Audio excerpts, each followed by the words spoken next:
Saya memaksa penjahat utama untuk menjadi pacar saya. Dia tidak mau. Sebagai tukang buli sekolah, saya mencari orang untuk memukulinya setiap hari. Sampai dia setuju. Setelah saya menerima semua ingatan sebagai tukang buli sekolah. Saat itu, penjahat sudah dipukuli selama setengah jam. Sistem tiba-tiba memberitahu saya. Tuan rumah, jika kamu tidak pergi menyelamatkan orang. Selesai. Tidak ada yang bisa dilakukan. Situasinya sudah tidak bisa diperbaiki. Saya hanya bisa maju dan menghentikan sekelompok pemuda yang berisik itu. MUNNG dipukuli hingga penuh debu. Sudut mulutnya penuh luka. Dia menatap saya dengan suram. Pada saat itu, saya mendengar suara pemberitahuan dari sistem. Nilai rasa suka penjahat negatif 91. Ini bukan penjahat biasa. Ketika nilai rasa suka dia terhadap saya berubah menjadi negatif 100. Saat itulah harapan saya datang. Saya berjongkok, mengeluarkan tisu dari saku dan mengusap wajahnya. Dia menggerutu dengan tidak puas. Kembalikan dengan paksa. Kembalikan kebenarannya. MUNNG bukanlah anak. Ini adalah sesuatu yang harus saya lakukan meskipun dengan susah payah. Jadi saya mendengar nilai rasa suka penjahat menjadi negatif 92. Ini adalah saat yang menegangkan. Saya berkata kepada tangan di samping saya. Biarkan saya mengurus ini sendiri. Jika ada waktu, saya akan mengajak kalian makan. Rasa suka penjahat negatif 93. Mengapa nilai rasa suka terus menurun? Saya merasa sedikit cemas. Apakah ini saat yang sulit? Ning sudah siap. Saya menggenggam tisu dan tidak berani bersuara. Saya menatap tubuh MUNNG yang bergetar. Setelah melangkah 2 langkah, MUNNG berhenti. Suaranya penuh dengan kelegaan. Apa yang sedang kamu lakukan? Saya menarik sudut bajunya. Ekspresi menyedihkannya tidak bisa dipalsukan. Saya benar-benar takut. MUNNG, saya tahu saya salah. MUNNG menepuk mataku. Saya terus mengejarnya tanpa menyerah. Saya bertanya sambil memiringkan kepala. Beri aku kesempatan untuk menebus kesalahan, ya? Apakah ini sudah jadi trik untuk membalas budi? Gu Shixian, apa kau jahat? Gu Xian, kau juga. Kau ingin membeli untuk menebus kesalahan. Kau harus menghilang dari pandanganku. Baiklah, hilang selamanya. Kebencian Jining tidak tertutup. Aku masih ingin mengatakan sesuatu. Beberapa remaja melihat situasi di sini. Begitu aku mengunyah, aku tahu ini adalah masalah. Sedang online. Sudah resmi. Gu Shixian, kenapa kau lagi-lagi membuli orang? Tentu saja aku tidak senang. Kurangi urusan orang lain. Nilai rasa suka antagonis negatif 96. Nilai rasa suka antagonis turun drastis hingga mencapai titik kritis. Semoga Inang dapat mempertimbangkan yang baik dan buruk. Aku menggigit gigi. Melampaui kalimat. Tiba-tiba berpaling. Lin Siswan terkejut dan wajahnya memerah karena ucapanku. Mereka semua takut aku akan melakukan sesuatu pada Emi Waning. Langsung berdiri di tengah-tengah 2 orang. Mengulurkan tangan seperti melindungi anak ayam. Saya tidak tahu apa yang terjadi antara kamu dan Waning. Tapi selama saya ada, jangan pikir kamu bisa menyakitinya lagi. Nilai rasa suka penjahat negatif 97. Nilai rasa suka penjahat negatif 98. Kata-kata ini tidak hanya ditujukan kepada sistem yang mengingatkan tentang ketegangan, tapi juga ditujukan kepada Lin Zixuan yang cerewet. Saya juga bukan tidak pernah bertemu. Tantangan pertama untuk misi level 5. Dan bertemu dengan Waning yang keras ini. Anggap saja saya sial. Paling tidak, jika gagal, saya akan masuk ke sistem asal. Dan mulai dari bawah perlahan-lahan. Saya sudah pernah diinisialisasi sebelumnya. Bukankah sebulan kemudian saya akan dipotong-potong oleh Waning? Ketika saya sebelumnya menjadi umpan. Pengalaman apapun sudah saya lewati. Pengalaman yang saya terima. Memang ada sifatnya. Ingin menginjak kepala saya. Untuk meningkatkan nilai suka dari target saya. Kami semua memiliki. Namun, saya sudah mengambil keputusan yang sulit. Dan dengan itu, sudah merobek wajah. Satu tangan mengangkat Lin Zixuan dan mendorongnya ke samping. MUNNG menggigit bibirnya dengan ketat. Melihat sekejap ke arah Lin Zhou yang terhuyung-huyung setelah didorong. Tatapannya dalam dan berbahaya. Aku melihat Lin Zhou dengan penuh penghinaan. Kalimat ini tidak jelas, mungkin ada kesalahan pengetikan. Aku suka mengganggu dia sesuka hatiku. Aku masih ingin mengganggu dia sedikit lagi. Kamu bukan dari sekolah yang sama denganku. Aku bisa mengganggu dia di sekolah, kamu bisa berbuat apa? Jika ingin mengganggu dia, kamu juga harus punya kemampuan itu.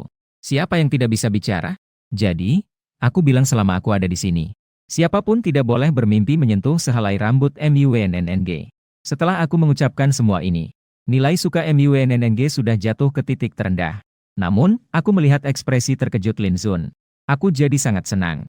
Tugas awalku adalah untuk menyelamatkan penjahat. Namun, aku merasa seperti seorang antagonis sejati. Aku menundukkan kepala sekilas melihat MUNNG. Tidak peduli bagaimana dia menyewa. Menarik seseorang dengan paksa dan pergi. Lin Zun kembali menghadangku. Melihat MUNNNG dengan khawatir. Mengatur napasnya sambil terengah-engah. Katakanlah, apa yang harus kamu lakukan untuk membiarkan MUNNNG pergi? Aku memang ingin membiarkan dia pergi. Tapi, apakah sistem akan membiarkanku pergi? Sekarang aku adalah ikan lele di papan pemotongan. Hanya menunggu MUNNNG memberikan satu hidangan. Mengantar aku dengan nyanyian. Aku berkata dengan marah, apa kamu bermimpi? Aku memang begitu. Aku juga harus membawa MUNNNG. Aku mendorong Lin Zun dengan kuat. Dengan satu kekuatan yang menghentikan dia. Dia terjatuh ke tanah setelah terkena. MUNNG terhenti sejenak. Dia ingin menarik lengannya dari tanganku. Aku menguatkan genggamanku. Mengeluarkan senyuman yang tidak memiliki kehangatan. Ancaman yang diucapkan dengan suara rendah. Apakah kamu menyukainya? Reaksi ini juga tidak bisa dipersalahkan. Bagaimanapun juga, dalam pengaturan awal. Ning adalah karakter pendukung dalam hidup. Suka padanya sampai gila. Saya tersenyum. Lanjutkan. Perusahaan ayahnya bekerja sama dengan keluarga kami. Tapi perusahaan kecil mereka. Ayahku bisa menghancurkannya dengan satu jari. Jika kamu ingin membuatnya mengikuti kamu untuk beracun, sungguh bisa tidak mengikuti saya. Saat itu, MUNNG seperti senjata yang tajam. Sangat ingin aku di tempat itu. Tidak bisa. Setelah meninggalkan pandangan Lin Zun, saya berdiri di tepi jalan menelepon sopir saya. MUNNG memegang tas. Suara yang kuat menanyakan saya. Bolehkah saya pergi? Saya menolak tanpa berpikir. Lagi pula, kamu juga tidak tahu yang baik. Tapi untungnya saya menemukan titik lemahmu. Kamu tidak ingin orang lain sial karena kamu, kan? Teman sekelas MU. Alis. MUNNG mengernyitkan alisnya. Menyimpan kesegaran. Selamat datang di Bubble Tea. Saya tidak mengenal Lin Zun. Saya juga tidak suka padanya. Kamu tidak akan mendapatkan aku. Aku memilih. Baiklah, aku akan menelepon ayahku sekarang. Aku melihat bahwa Lin Sisuan sudah pergi. Tidak suka. Ternyata kamu juga tidak suka padanya, selamat datang. Itu yang disebut. Ning, lihat, aku butuh telepon. Dia cepat-cepat menggenggam tanganku yang siap untuk menelpon. Seluruh tubuhnya bergetar. 47 kaki. Kamu sewa apa? Apa yang baik dariku? Kenapa kamu terus mengikutiku? Kamu suka wajahku ini, kan? MU Wan King tiba-tiba meraih wajahnya. Aku buru-buru berusaha menghentikannya. Namun, MU Wan King mendorongku dengan kuat. Dia bilang aku telah menghancurkannya. Bisakah kamu membiarkanku? Itu adalah ukuran. Anak. Meskipun aku tahu sejak awal. Tapi aku tidak pernah memiliki pengalaman yang begitu langsung. Aku bertanya padanya. Aku bilang aku suka kamu ini, apakah kamu ingin terlihat natural? Aku telah lama memverifikasi. Sangat lama Ning menatapku dan berbicara lama. Setelah lama, aku memverifikasi. Jika ini yang kamu inginkan. Aku menarik tangannya dengan kuat. Dia berkata dengan suara keras. Jangan sekali-sekali berpikir tentang itu. Jika kau berani melakukannya padaku. Setelah kamu selesai, aku akan pergi. MUNNG memiliki titik lemah. Titik lemah yang paling besar adalah ibunya sendiri. Kakinya sudah bergetar. Hampir saja jatuh. Hampir datang. Suara itu memohon pada Gu Shixian. Saya mohon padamu. Sopir datang dengan mobil. Hatiku bergejolak. Tetapi aku tetap dingin. Tidak ada yang bisa mengetahui pikiranku. Aku memasukkan MUNNG ke kursi belakang. Aku berbicara tanpa ekspresi kepada sopir. Arahkan ke Jiang Cheng. Panggil dokternya. MUNNG tidak berbicara sepanjang perjalanan. Ia menatap jendela mobil dengan wajah pucat. Aku mengusap daguku. Ini tidak sama dengan rencanaku untuk mendekati MUNNG sebelumnya. Aku mengingat kembali apa yang baru saja aku katakan. Ini benar-benar terlalu. Tapi aku tidak bisa berbuat apa-apa. Gagal dalam misi, paling tidak akan mulai dari awal lagi. Jika target misi mati, maka aku akan dianggap tidak melakukan perlindungan dengan baik. Akan langsung menghapus kesadaran mandiri. Baiklah, sama sekali tidak memiliki kesadaran. Seolah-olah seperti tubuh yang berjalan. Aku bergetar. Diam-diam bertanya kepada sistem dalam pikiranku. Apakah aku sudah ditentukan? Sistem juga memberikan jawaban yang tulus. Meskipun tuan rumah, kau memang terlalu tidak bisa diandalkan. Tapi pada akhirnya tetap ada. Masih ada waktu 1 bulan. Usahakan lagi. Aku tidak ingin berusaha lagi. Aku ingin menjadi ikan asin. Aku terkulai di dalam mobil sambil memegang dahi. Mengapa kesalahan pemilik sebelumnya harus kutanggung? Saat membagikan tugas berikutnya. Bisakah kau memberiku seorang penjahat yang tidak peduli dengan dunia untuk kutaklukkan? Aku menyerahkan MUNNG kepada dokter pribadi. Dan aku duduk di bangku. Memeluk tas rusak MUNNG. Entah sudah berapa lama tas ini digunakan. Di bagian dasarnya masih ada bekas tambalan. Sebenarnya MUNNG benar-benar sangat malang. MU Cheng, bos lama dari grup MU. Di masa lalu, karena kekuasaan, Dia meninggalkan pacar resminya, menikahi seorang putri kaya. Dia saat itu sama sekali tidak tahu pacarnya, Ye King, sudah hamil. Ye King menyedihkan, anak yang belum lahir di dalam perutnya. Setelah 10 bulan hamil, melahirkan MUWNNNG. Dengan susah payah, dia membesarkannya seorang diri. Siapa sangka, si putri kaya itu mendengar desas-desus dari entah mana. Begitu melihat MU Cheng. Di luar, ada seorang putri luar nikah sebesar MUWNNNG. Dia kemudian mulai bertindak diam-diam. Setelah MUWNNG dewasa, dia dan ibunya datang ke Jiang Cheng. Mereka ingin memulai kehidupan baru. Namun, hasilnya mereka bertemu. Benar-benar tidak ada waktu untuk beristirahat. Saat saya berpikir tentang apa yang harus dilakukan selanjutnya, dokter pribadi saya, Yao Sui, keluar sambil membawa hasil pemeriksaan. Ekspresinya tidak terlihat baik. Saya khawatir orang-orang itu tidak tahu batasan. Karena kondisi tubuhnya yang lemah, dia melakukan pemeriksaan menyeluruh pada MUWNNNG. Melihat ekspresi Yao Sui yang muram, jalan rahasia tidak baik. Yao Sui menyerahkan lembar pemeriksaan. Dia memiliki banyak luka baru dan lama di tubuhnya. Garam. Sepertinya juga tidak dirawat dengan baik. Tubuhnya juga tidak baik. Sangat lemah. Ini anak siapa? Bahkan tidak memberi makan orang sampai kenyang. Itu perut sudah rusak seperti apa? Saya tidak akan bersuara lagi. Yao Sui bertanya tentang luka di tubuhnya. Saya tidak berani mengatakan. Yao Sui bertanya lagi apakah dia teman sekelasmu. Saya menjepit bibir saya. Membungkuk kepadanya dan berkata, "Terima kasih, Dr. Yao. Saya bisa membawa orang ini pergi, Bu." Yao melihat jam tangan. Saya akan memberinya infus lagi. Diperkirakan setelah infus selesai, hanya akan ada sedikit lagi.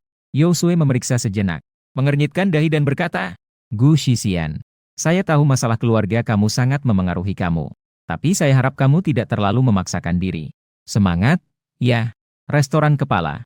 Di luar sudah gelap.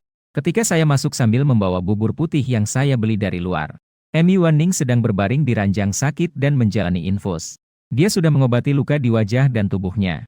Dahi dan sudut matanya terbungkus perban. Itu terlihat sangat lucu. Saya mendekat dengan hati-hati.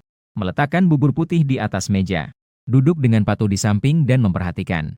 Saya sudah memikirkan hal ini hari ini. Saya yang salah. Saya benar-benar tahu saya salah. Saya sebenarnya ingin kamu melihatnya lebih sering. Tapi, aku benar-benar tidak tahan dengan hal-hal menjijikkan yang dilakukan pemilik aslinya tiga. Dengan gelisah saya menggaruk kepala dan berkata, "Saya menyerah untuk menjelaskan." Lalu saya berkata, "Dokter Yao bilang, perutmu tidak baik. Bubur ikan? Ya, itu bisa baik untuk perut." Saya membuka tutup bubur dan mendorongnya ke arahnya. Dengan sinis saya berkata, "Apakah ini sebuah tamparan yang memberi rasa manis? Apa kamu pikir saya akan berterima kasih kepada ibumu? Saya tidak punya ini. Minum." Bertindaklah seolah-olah saya tiba-tiba memiliki hati nurani. Anggap saja saya tiba-tiba tersadar. Kamu seharusnya membenciku. Terus saja benci. Lagi pula, saya sudah menyerah. Emi Wanning tidak terpengaruh oleh kata-kataku. Menggugah gelombang sedikit pun. Saya menundukkan kepala. Mengakui kesalahan. Saya tidak akan membiarkan orang melakukannya lagi pada kamu. Saya tahu kamu membenciku. Saya juga tahu kamu ingin aku menghilang selamanya. Tapi bisakah kita? Tapi kita. Saya bertanya sedikit berhati-hati. Jika, hanya jika. Apa yang ingin kamu beli, ingin mengubah kata-kataku. Bisakah kita menggunakan cara yang sedikit lebih halus? Saya takut sakit. Dalam buku aslinya, tidak ada proses kematian saya. Tapi hanya melihat akhir saja sudah tahu betapa mengerikannya. Dibuang. Dipotong-potong menjadi 8 bagian. MUNNG akan mendapatkan sesuatu dariku. Sehingga menuju jalur yang tidak kembali. Tugas ini juga tidak masuk akal. Saya mengepalkan tinju. Mendengar sistem mengembek. Harus mengatakan hal seperti ini. Mainkan satu. Saya sedang bertaruh. Bertaruh bahwa saya mengungkapkan pemikiran MUWNNG. Dia akan sedikit lebih sadar pada dirinya sendiri. Pikirannya. Arti dingin yang paling mendalam. Saya tidak mengerti apa yang dikatakan. Saya menggaruk kepala. Tidak mengerti. Oke bagus. Meskipun tahu bahwa MUWNNG berpura-pura. Tetapi saya harus melakukan semuanya. Setelah semangkuk bubur, MUWNNG juga merasa lemah. Dia dicabut infusnya oleh Lin Zun. Tidak ada kalimat yang dapat diterjemahkan, tidak lengkap. Lalu dia berjalan langsung keluar. Saya mengikutinya. Melihatnya bersiap-siap untuk pulang mengikuti jalan besar. Terkejut sejenak dan bertanya, "Kamu mau kemana?" MUNNG berbalik dan melihat saya sejenak. Saya menggigit bibir. Berkata saya akan mengantarmu pulang. MUNNG dengan dingin berkata tidak perlu. Saya bisa naik bus pulang sendiri. Saya bisa pergi. Saya juga ingin mengatakan sesuatu. Tapi setiap kali memikirkan kebanggaan MUNNG yang ada dalam dirinya, saya tersentak. Hanya berkata saya akan pulang bersamamu. Saya merasa canggung. Saya merasa canggung. Harus mengikuti MUNNG. Saya menundukkan kepala. Dengan bosan berbaris di halte bus. Menendang kerikil di atas jalan. Kau bisa melihat rambut pendeku yang berantakan. Bahkan pria ini pernah merasakan sedikit rasa suka. Memikirkan hal ini. MUNNG pun dalam hati mengabaikan dirinya sendiri. Belum lama ini baru masuk sekolah. Saat itu dia baru saja pindah ke sekolah. Tidak memiliki seragam sekolah. Pakaian di tubuhnya sudah dicuci hingga pudar. Seluruh tubuh terasa pegal. Semua terlindungi. Sekolah menengah yang baik di kota Jiang. Tentu saja tercampur dengan sedikit nuansa orang-orang berkuasa. Dia tidak punya apapun untuk ditawarkan. Pindah sekolah di tengah jalan dan langsung ditempatkan di kelas yang buruk. Tapi kelas ini juga merupakan tempat berkumpulnya orang-orang yang tidak belajar. Mereka membicarakannya dengan nada merendahkan. Hanya aku yang mendekat dan mengajaknya bicara dengan senyuman. Dia saat itu masih mengira itu adalah senyuman yang baik. Tak disangka itu hanyalah ada maksud lain. Aku menyadari MUNNG sedang menatapku. Mengangkat kepala. Tidak ada maksud terselubung. MUNNG kemudian berkata, "Apakah kau ingin aku menjadi pacarmu? Apa yang kamu inginkan dariku?" Gadis itu tiba-tiba memelukku erat. Jarak antara keduanya semakin dekat. Jika ada satu, dia bisa dengan mudah memotong tenggorokanku. Aku menyentuh hidungku. Dengan cemas, dia berkata, "Apa yang bisa aku bayangkan? Selain tubuhnya yang kurus ini, MUNNG juga memiliki wajah yang cantik ini. Dia tidak punya apa-apa." NNG tersenyum sinis dan berkata, "Itu artinya ingin menjadikanku bahan tertawaan. Kamu tidak perlu berpura-pura menggunakan trik-trik yang tidak berguna ini. Ingin aku menjadi pacarmu." Aku hampir berpikir aku mengalami halusinasi. Bus berhenti perlahan di depanku. MUNNG mengangkat kakinya dan pergi. Dengan ragu, aku mengikutinya dan bertanya minta maaf. "Apa? Apa yang kamu katakan barusan?" Kalimat ini sedikit merusak karakternya. Tapi itu adalah sebuah jawaban. MUNNG menarik sudut bibirnya dan berkata, "Aku bilang, kamu sudah mendapatkan diriku. Apa yang kamu ingin aku lakukan, akan aku lakukan. Kali ini, semoga kamu puas."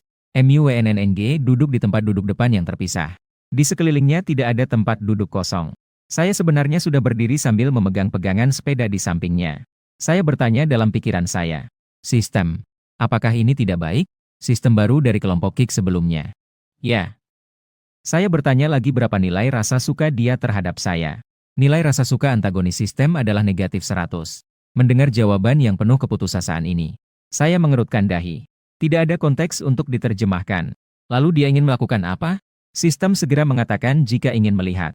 Untuk melihat pemikiran mendalam target, hanya perlu 100 poin. Saya langsung menolak. Tidak ada alasan. Semua poin saya sudah digunakan untuk membuka tugas level S. Dalam situasi di mana tidak ada kemajuan dalam tugas. Saya adalah orang yang miskin. Berpacaran dengan seseorang yang memiliki kebencian mendalam terhadap diri sendiri. Rasanya seperti apa?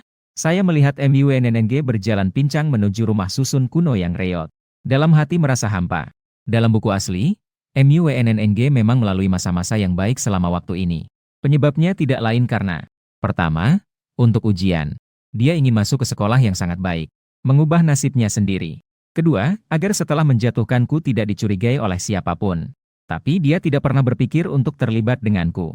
Kalimat MUNNG ini benar-benar menyimpang dari garis utama yang ditetapkan. Aku merasa sedikit bingung dan tak berdaya. Aku menggigit gigi. Tanpa rasa takut, aku berlari ke depan. Jika tidak paham, langsung saja bertanya. Lagi pula, semuanya sudah diperlukan. Seharusnya aku berpikir untuk mendengar pemikiran MUNNG dengan lebih halus. Tapi begitu mulut ini terbuka, rasanya ingin menyakiti diri sendiri. Karena aku berkata, "Bukankah dia bilang tidak ingin bersamaku?" MUNNG melirikku sekilas. Yang seolah mengatakan, melanjutkan langkah ke depan. Aku dengan panik mencoba untuk memperbaiki. Maksudku adalah, MUNNG tiba-tiba menekanku di tiang lampu. "Kecuali, apa sebenarnya yang kau inginkan?" Tangan dia menggenggam leher bajuku dengan erat. Mendampingi. "Kau bilang ingin aku jadi pacarmu. Kamu sekarang bagaimana? Sekarang kamu masih mau dapat apa? Sekarang kamu benar-benar membuatku muak." Kekuatannya semakin erat di tanganku. Bukanlah orang yang lemah, tapi tetap tidak bisa menahan diri ketika dipukul. Ketika menatapnya, wajahku sedikit murung. MUNNG tidak pernah menyembunyikan kebenciannya padaku. Hanya saja melihat ekspresi langka yang kubuat ini. Tiba-tiba merasa sedikit terkejut. Aku menahan suara dan berkata, "Bolehkah kau melepaskanku? Aku sudah bilang padamu, Aku tidak suka diperlakukan seperti ini. Melepaskannya. Tiba-tiba aku membuka mulut dan bilang hanya tersisa 1 bulan. Aku akan menggantinya. Setelah mengucapkan kalimat itu, aku langsung berbalik dan pergi. MUNNG barusan yang melakukan itu. Hampir tidak bisa menahan untuk memukulku. Lupakan saja, mari kita lakukan selangkah demi selangkah. Begitu MUNNG pulang, dia berusaha untuk bersembunyi di dalam rumah. Dia tidak ingin ibunya yang bekerja keras mengkhawatirkannya lagi. Tapi segalanya tidak berjalan sesuai harapan. Begitu masuk, dia melihat ibunya memeluk sulaman salib. Duduk di bawah cahaya yang remang-remang. Memakai kacamata tua. Jari-jarinya terus-menerus menyelip di kain sulam. MUNNG menarik tasnya. Ye Qiange menengadah dan melirik. Jarum di tangannya tanpa sengaja menusuk jari. Dia mengeluarkan nafas dingin. Segera dia menempelkan bagian yang berdarah ke dalam mulutnya. Berdiri dan bertanya, "Apa ini kamu lakukan lagi?" MUNNG mengangguk. Menundukkan matanya. Ye Qiange segera memeriksa luka di tubuhnya. Sangat merasakan sakit. Dia tidak berani menjanjikan apapun. Hanya berkata lemah, "Lalu bagaimana ini? Besok ibu akan berbicara dengan guru. Ujian akhir sudah dekat. Jika terus begini, tidak akan berhasil." MUNNG mengangkat tasnya. "Aku bisa sendiri. Sekarang sudah sangat larut. Kau sebaiknya istirahat lebih awal." Ye Qiange terdiam sejenak. Dia menundukkan kepala. Dengan susah payah bertanya, "WNNG, apakah kamu membenci ibumu?" MUNNG merasakan perasaan campur aduk di dalam hatinya. Tidak mungkin tidak indah seperti sungai. Namun sekarang, tatapannya jarang lembut. "Ada. Saya sedang mengerjakan soal." Ye Qin menghela napas. Mengusap-usap matanya yang perih, dia berkata, "Saya lapar. Di dapur ada makanan. Panaskan sendiri. Ibu sedang sibuk." MU Wanning berhenti sejenak. Lalu dia berbicara tentang apa? MU Wanning tampak terburu-buru. Namun bukan itu. Melainkan mengacu pada laci buku. Ini mencerminkan negara. Mencerminkan negara. Itu juga menjadi motivasinya untuk naik. Saat itu dia masih kecil. Ibunya membawanya mencari nafkah di Longcheng. Dia sendiri membuka sebuah kios sayur kecil. Ye Qing benar-benar cantik saat muda. Akan ada anak-anak yang iri karena dia memiliki ibu yang cantik. Dia juga pernah merasa bangga. Sampai kemudian dia menyadari. Selain itu pasti ada modal. Juga bisa menjadi sumber bencana. Tahun itu dia baru masuk sekolah dasar. MUNNG pulang ke rumah. Dia melihat pemandangan di mana seorang preman memaksa ibunya. Dia mengaum dan menangis. Berjuang sekuat tenaga. Kemudian berlutut dan memohon. Berharap dia membebaskan ibunya. Tapi orang itu bisa dengan mudah mengangkatnya dengan 1 tangan. Preman itu sangat angkuh. Sebelum menutup pintu, dia melemparkan sesuatu kepadanya. Sambil berkata padanya, "Nona kecil, kamu belum cukup pantas sekarang. Kalau ingin saya, harus pakai ini." Menimbulkan rasa sakit. Rasa sakit muncul di mata MUNNG. Memaksa dia untuk keluar dari ingatannya. Mengarahkannya. Dia menatap benda itu dengan tanpa ekspresi. Dimasukkan ke dalam tas. Dia sudah muak. "Aku berbaring di tempatku yang luas. Tubuhku. Menjadi anak konglomerat itu enak sekali. Meskipun ibuku tidak menyayangiku." Apa? Tapi itu dianggap apa? Memiliki saja sudah cukup. Tidak peduli dunia seperti apa. Itu adalah kebenaran. Aku di sana membentuk kelompok. Saya di sana. Tiba-tiba sebuah peringatan terdengar di pikiranku. Langsung duduk tegak. Sistem berkata, mengetahui dari pencarian. Saat ini, nilai suka pada target strategi telah mencapai batas bawah. Barang penting telah mencapai batas maksimum. Pengaturan plot yang ada mulai menjauh. Tuan rumah, harap diperhatikan. Cara meninggalkan surat. Apa saja barang kunci dan barang terkait. Selama tidak sesuai dengan plot dunia yang telah ditetapkan. Garis cerita akan menjauh. Tidak ada tangan. Sudah sangat akrab dengan situasi seperti ini. Mengerti maksud sistem. Ada plot baru yang akan terjadi. Plot ini akan sangat mempengaruhi jalur kehidupan target strategi yang telah ditetapkan. Proses. Sewa. Tadi saya berpikir tidak ada harapan sama sekali. Ini target strategi mulai berulah. Sistem segera memanggil keluar gambar. Hanya tampak barang penting. Sebuah pegas terbuka di atas. Di atas tertulis salah satu barang utama saya. Wajah saya mendadak suram. Benda ini sudah aktif. Tampaknya harapan saya telah datang lebih awal. Saya dengan gelisah menarik rambut saya. Sudah tahu? Sangat aneh bahwa MUNNG tiba-tiba mengatakan untuk menjadi pacar saya. Ternyata tidak jadi pergi. Jika mengikuti pemikiran dari tuan rumah. Begitu mendengar jawaban dari MUNNG, pasti sangat senang dan tidak bisa berpikir jernih. Menurunkan kewaspadaan. Bukankah ini justru memberikan keuntungan bagi MUNNG? Saya cemberut sepanjang malam. Dengan berpikir untuk menyenangkan penjahat dan berjuang sedikit. Minlu membeli sarapan untuk 2 orang. Belajar mandiri di sekolah di pagi hari. Neng, ibunya. Orang yang sudah dewasa pasti pernah sarapan. Saya bersiap untuk mengambil rute kebaikan. Tapi saya tidak tahu apakah ini masih ada gunanya bagi MUWNNNG. Tuan rumah adalah seorang murid yang buruk.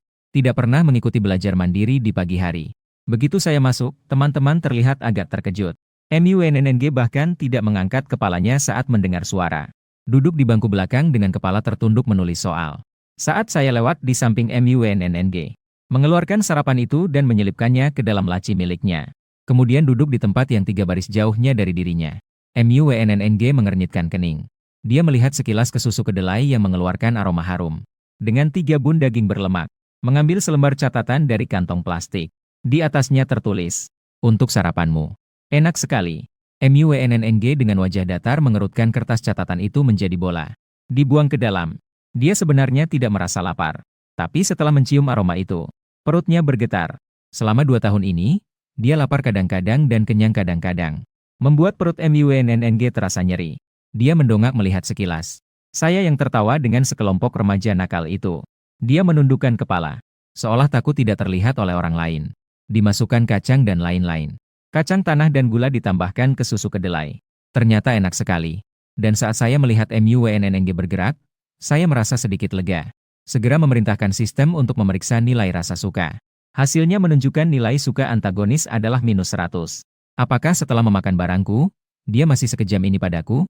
Aku kesal berbicara pada sistem. Mendapatkan sistem. Aku tidak mau menyelidiki lagi. Sudah menyelidiki.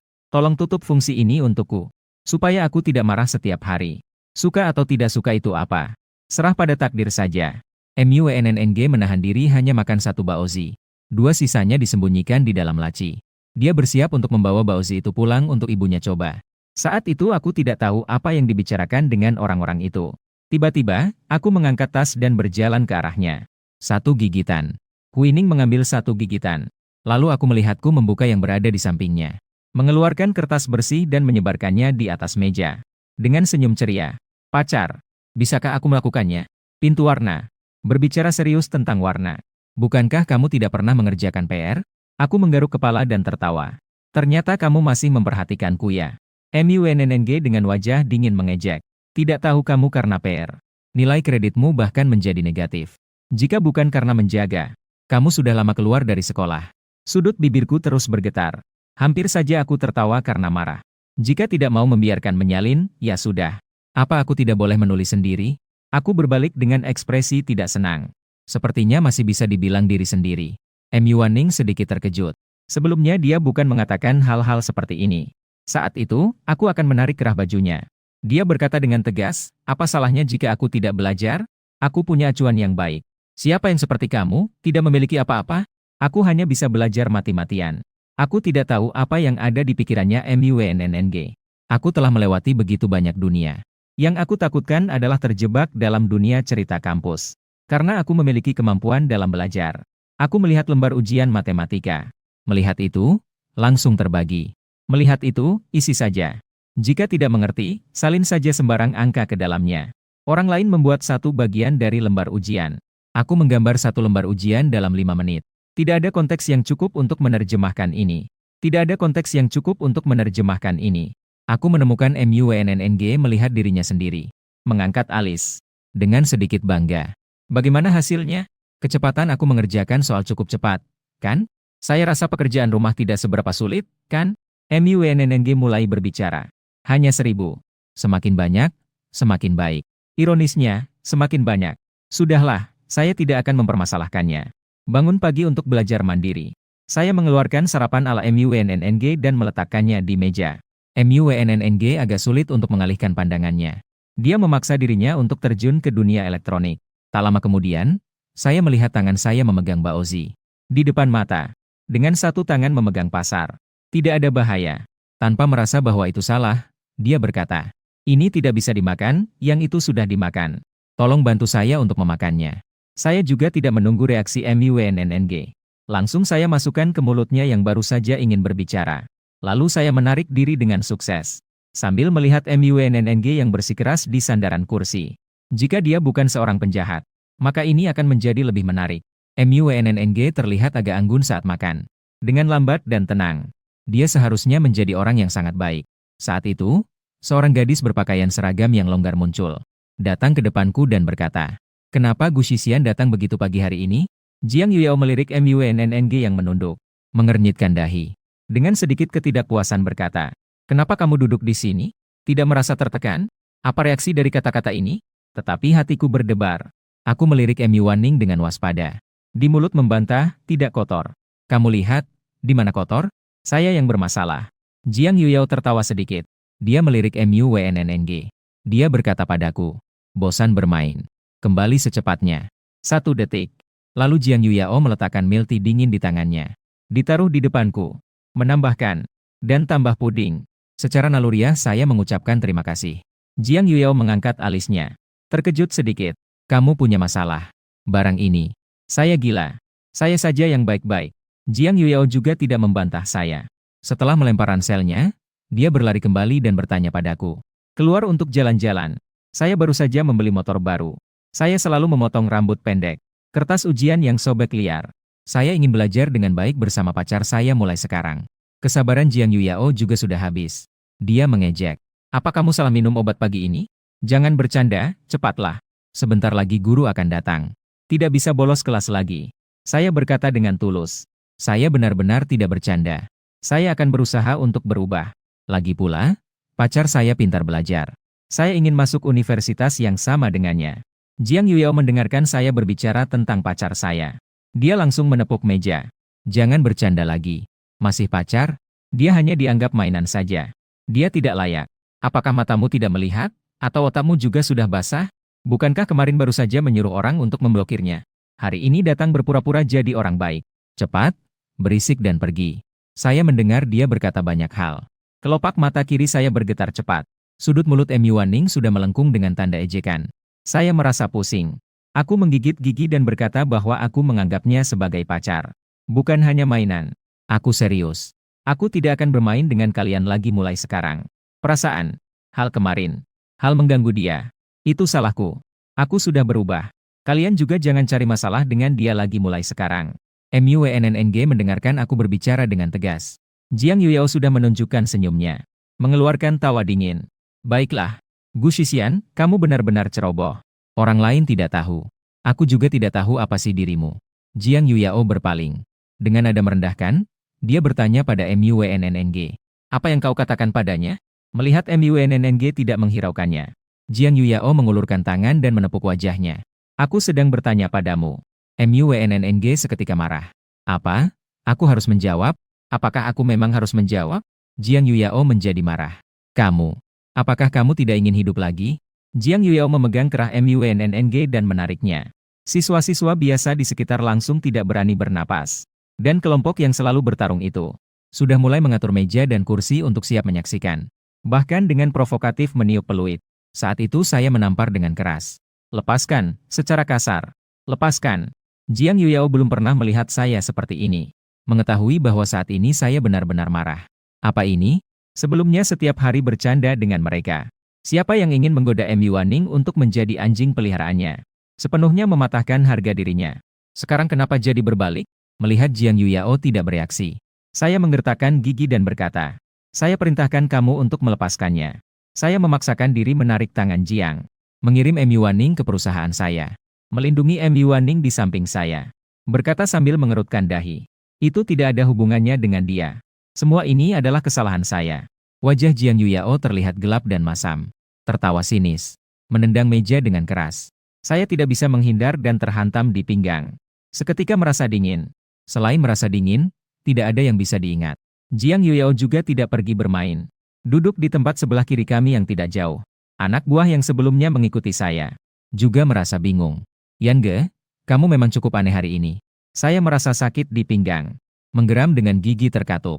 Melihat orang lain terbangun. Barulah saya merasakan sakit dan berpegangan pada Sang Kuanzi. Setelah saya mengangkat seragam sekolah, baru menyadari tempat yang terkena meja sudah muncul tanda merah. Ini terlalu kejam, kan? MU Wanning terus memperhatikan gerakan saya. Melihat saya seperti ini, tubuh menjadi tegang. Tangan saya masih mengusap perlahan di pinggang. MU Wanning langsung menarik bajuku ke bawah. Ekspresinya tidak jelas seperti apa. Ekspresi melemah. MU Wanning memang pantas mendapat ini. Saya merasa jika dibiarkan begitu saja, Aku benar-benar bisa berurusan dengan MUNNNG dalam sekejap. MUNNNG melanjutkan. Kenapa kamu peduli dengan hal seperti ini? Aku membuka mataku lebar-lebar dan berkata. Tempat acara. MUNNG berkata dengan ejekan. Ini bukan tentang Ba. Ini bukan tentang Kang juga. Ketika dia mengucapkan kata-kata ini, terus menatapku. Wajahku yang bersalah memerah. Lalu dia berkata, aku sudah bilang kemarin, kamu hanya bisa dibully oleh aku seorang.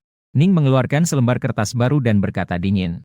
MUNNG mengeluarkan selembar kertas baru dan Lalu berkata kenapa kamu dingin. harus bermusuhan dengan mereka?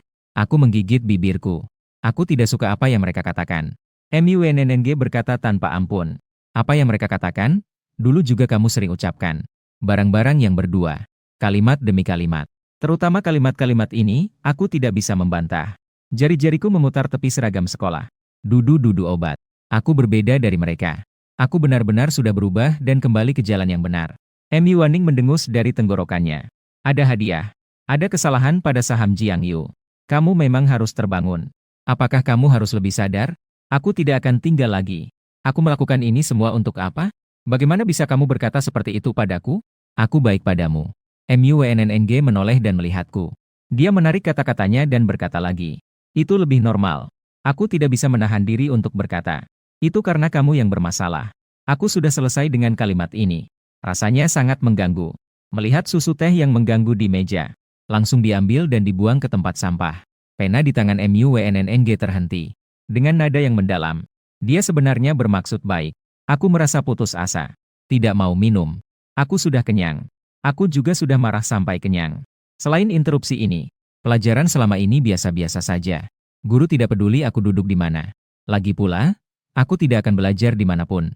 Melihatku tidak mengganggu MUNNG di sebelah. Guru pun tidak terlalu memperhatikan. Aku merasa bosan. Meringkuk di atas meja. Mengakses desktop sistem di pikiranku. Melihat-melihat jadi ngantuk. Tiba-tiba kelas ramai. Aku mengangkat pandangan dan menggosok mataku. Ada seseorang yang datang untuk memeriksa. Sekolah secara berkala akan memeriksa tas siswa. Terutama untuk kelas mereka. Sangat ketat. Apapun barang yang dilarang. Novel di ponsel dan barang terlarang lainnya. Jika ditemukan, orang tua akan dipanggil. Aku sebenarnya merasa tidak keberatan. Ponsel diberikan kepada guru, dia juga tidak berani mengambilnya. Barang lain aku sudah tidak punya. Ketika guru dari tim pemeriksa menyerang, aku langsung berdiri. Bekerja menunggu orang datang. Aku berbalik dan melihat MUNNG bergerak. Kutepuk bahunya. Mengingatkan guru untuk memeriksa barang. Ternyata dia masih bergerak. Aku merasa sedikit bingung. Begitu melihat wajahnya, tidak terlihat baik. Guru itu sudah berjalan ke belakang kelas. Aku menyerahkan tasnya padanya. Guru sang membolak-balik dan langsung memeriksa tas MUNNG. Aku menutup bukuku dan duduk di kursi. Semua sudah duduk dengan nyaman. Tiba-tiba terdengar suara guru dengan tegas di atas kepala. Apa ini? Apa ekspresi di wajah Putri? Wali kelas segera datang setelah mendengar keributan ini. Baru mau menjelaskan. Melihat barang itu, saya juga tidak berani bicara. Guru pengawas bertanya dengan keras. Kenapa kamu membawa ini ke sekolah? Siapa namamu? Guru itu melontarkan serangkaian pertanyaan. Saya segera. Ternyata ini adalah titik penyimpangan dari alur cerita yang dibicarakan. Jika kita ini anak-anak orang kaya yang tidak berpendidikan. Jika menemukan barang terlarang, itu masih bisa dipahami. Tapi yang ditemukan adalah, ini bisa menyebabkan pemecatan. Putri sama sekali tidak menyebutkan mengapa dia membawa ini ke sekolah. Zhang Laoshi juga marah. Melihat Putri hanya melaporkan identitasnya. Dia mau pergi bersama guru. Saya segera berdiri sambil memegang meja. Zhang Laoshi mengernyitkan dahi. Dia bertanya, ada apa? Entah apakah dia menyerah dari perjuangan. Atau Putri yang ketakutan. Sekali napas, pajak. Dia tidak tahu ada ini di dalam tasnya. MUNNG tiba-tiba mengangkat kepala dan melihat. Aku menahan napas dan berkata lagi. Ini yang aku masukkan ke dalamnya. Semua orang berdesah. Guru pemeriksa dengan mata besar bertanya padaku. Apa maksudmu? Aku menelan kembali. Aku menelan ludah. Rasa takut yang dimiliki oleh guru masih tertanam dalam. Jika MUNNG meninggalkan sekolah dari sini, kehidupan, dia sama sekali tidak bisa menjalani jalan yang sama. Jika demikian, tantangan plot yang aku hadapi adalah ketidakpastian. Aku tidak suka tugas yang tidak pasti. Aku tiba-tiba memikirkan strategi untuk menghadapinya. Zhang Laoshi pun langsung memarahi. Kamu pergi bersamanya. Ikuti aku ke kantor. Aku berjalan berdampingan dengan MUNNG. Dengan suara rendah berkata, sebentar lagi, tidak lagi, sebentar dua. Kamu sudah bilang tidak tahu. Mengerti? Itu aku yang masukkan. Aku hampir marah. Jangan sembarangan bicara, jangan sembarangan bicara. Ini adalah alasan untuk dikeluarkan dari sekolah. MUNNG masih belum melepaskannya dan berkata, saya dengan marah menarik seragam MUNNG. Apa yang ingin kamu katakan? Guru menyadari tindakan kami berdua dan marah. Jangan buat gerakan kecil di belakang saya. Saya segera menarik kembali tangan saya. Meninggalkan satu kalimat, ingat apa yang saya katakan. Mengangkat kepala dan masuk ke kantor bersama guru. Wali kelas bertanya kepada kami. Katakan saja. Apa yang terjadi? Saya takut MUNNG akan menjawab. Jadi, saya berbicara di hadapannya. Sama seperti apa yang aku katakan di kelas. Itu adalah saya yang meletakkannya. Zhang Laoshi tidak percaya dengan alasan ini. Dia bertanya, apa alasannya? Saya bilang saya ingin mengancamnya. Zhang Laoshi mengernyitkan dahi. Nama buruk saya sedikit banyak sudah diketahui di kalangan guru. Dia adalah orang yang sangat memiliki rasa keadilan. Dia segera berteriak, Guxian, kamu sudah berani ya?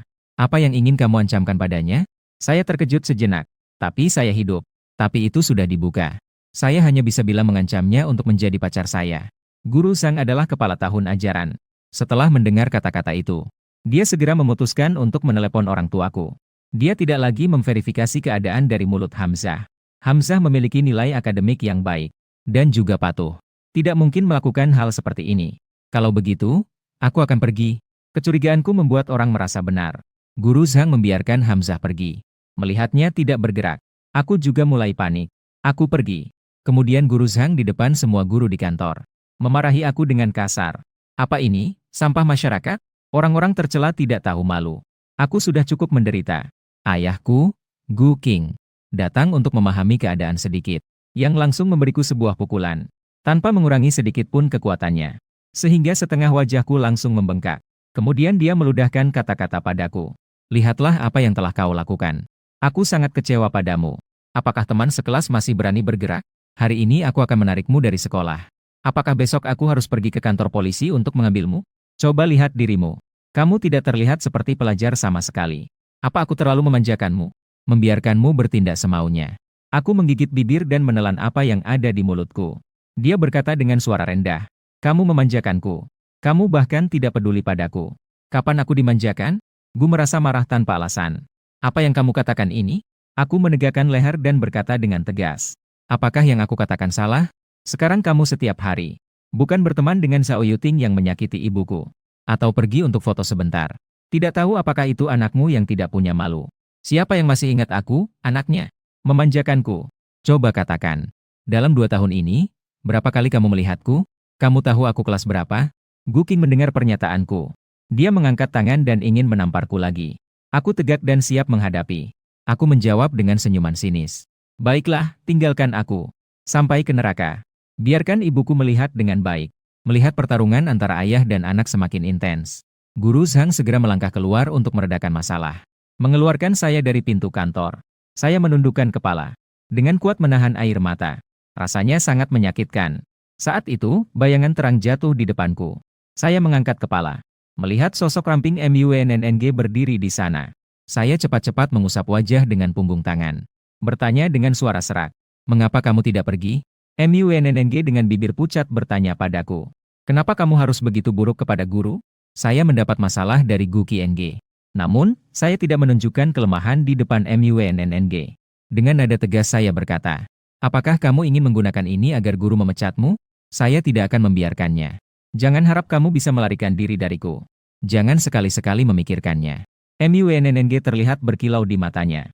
Tidak bisa dipastikan perasaan apa itu. Dia dengan suara pelan menyindir. Saya mengepal tangan dengan kuat menahan air mata. Kemudian saya menyadari hal yang lebih buruk. Gu Qiang membekukan kartu bank saya. Dibandingkan dengan ditampar. Tipe pemaksaan seperti ini membuatku semakin marah. Tapi aku tidak merasa telah melakukan kesalahan. Entah itu untuk diriku yang dulu. Atau diriku yang sekarang. Gu Qing bisa dibilang. Sama sekali tidak menjalankan tanggung jawab sebagai seorang ayah. Selain memberikan. Tidak ada yang lain. Sekarang juga sudah tiada. Aku sedang berada di atas. Dengan geram berkata. Aku telah jatuh miskin. MU Waning terkejut dengan tindakan tiba-tibaku. Dia mengeluarkan tisu kusut dari tas dan memberikannya. Xiao Qiang. Begini. Aku semakin gelisah. Dengan cepat mengambil tisu untuk mengusap wajah. MU Waning berkata pelan. Belilah. Di sini aku belajar dengan baik. Tersenyum sedikit untuk menghilangkan ketegangan. Target yang ingin dikuasai sama sekali tidak ada. Marah sekali. Garis rahang yang sangat tipis. Penampilannya seperti orang yang sedang menderita. Hamzah tertegun sejenak. Dia tampaknya sedikit ragu dengan kata-katanya. Aku adalah seseorang yang... Lihat aku seperti ini. Dia seharusnya bahagia. Aku sudah tenang. Menoleh dan memasang tempat tinggalnya sekarang. Di situs jual beli rumah. Dengan harga murah. Rumah ini dibeli oleh Gu untukku saat dia berumur 16 tahun. Mungkin dia tidak ingin aku yang menjadi beban. Mengganggu keluarga barunya.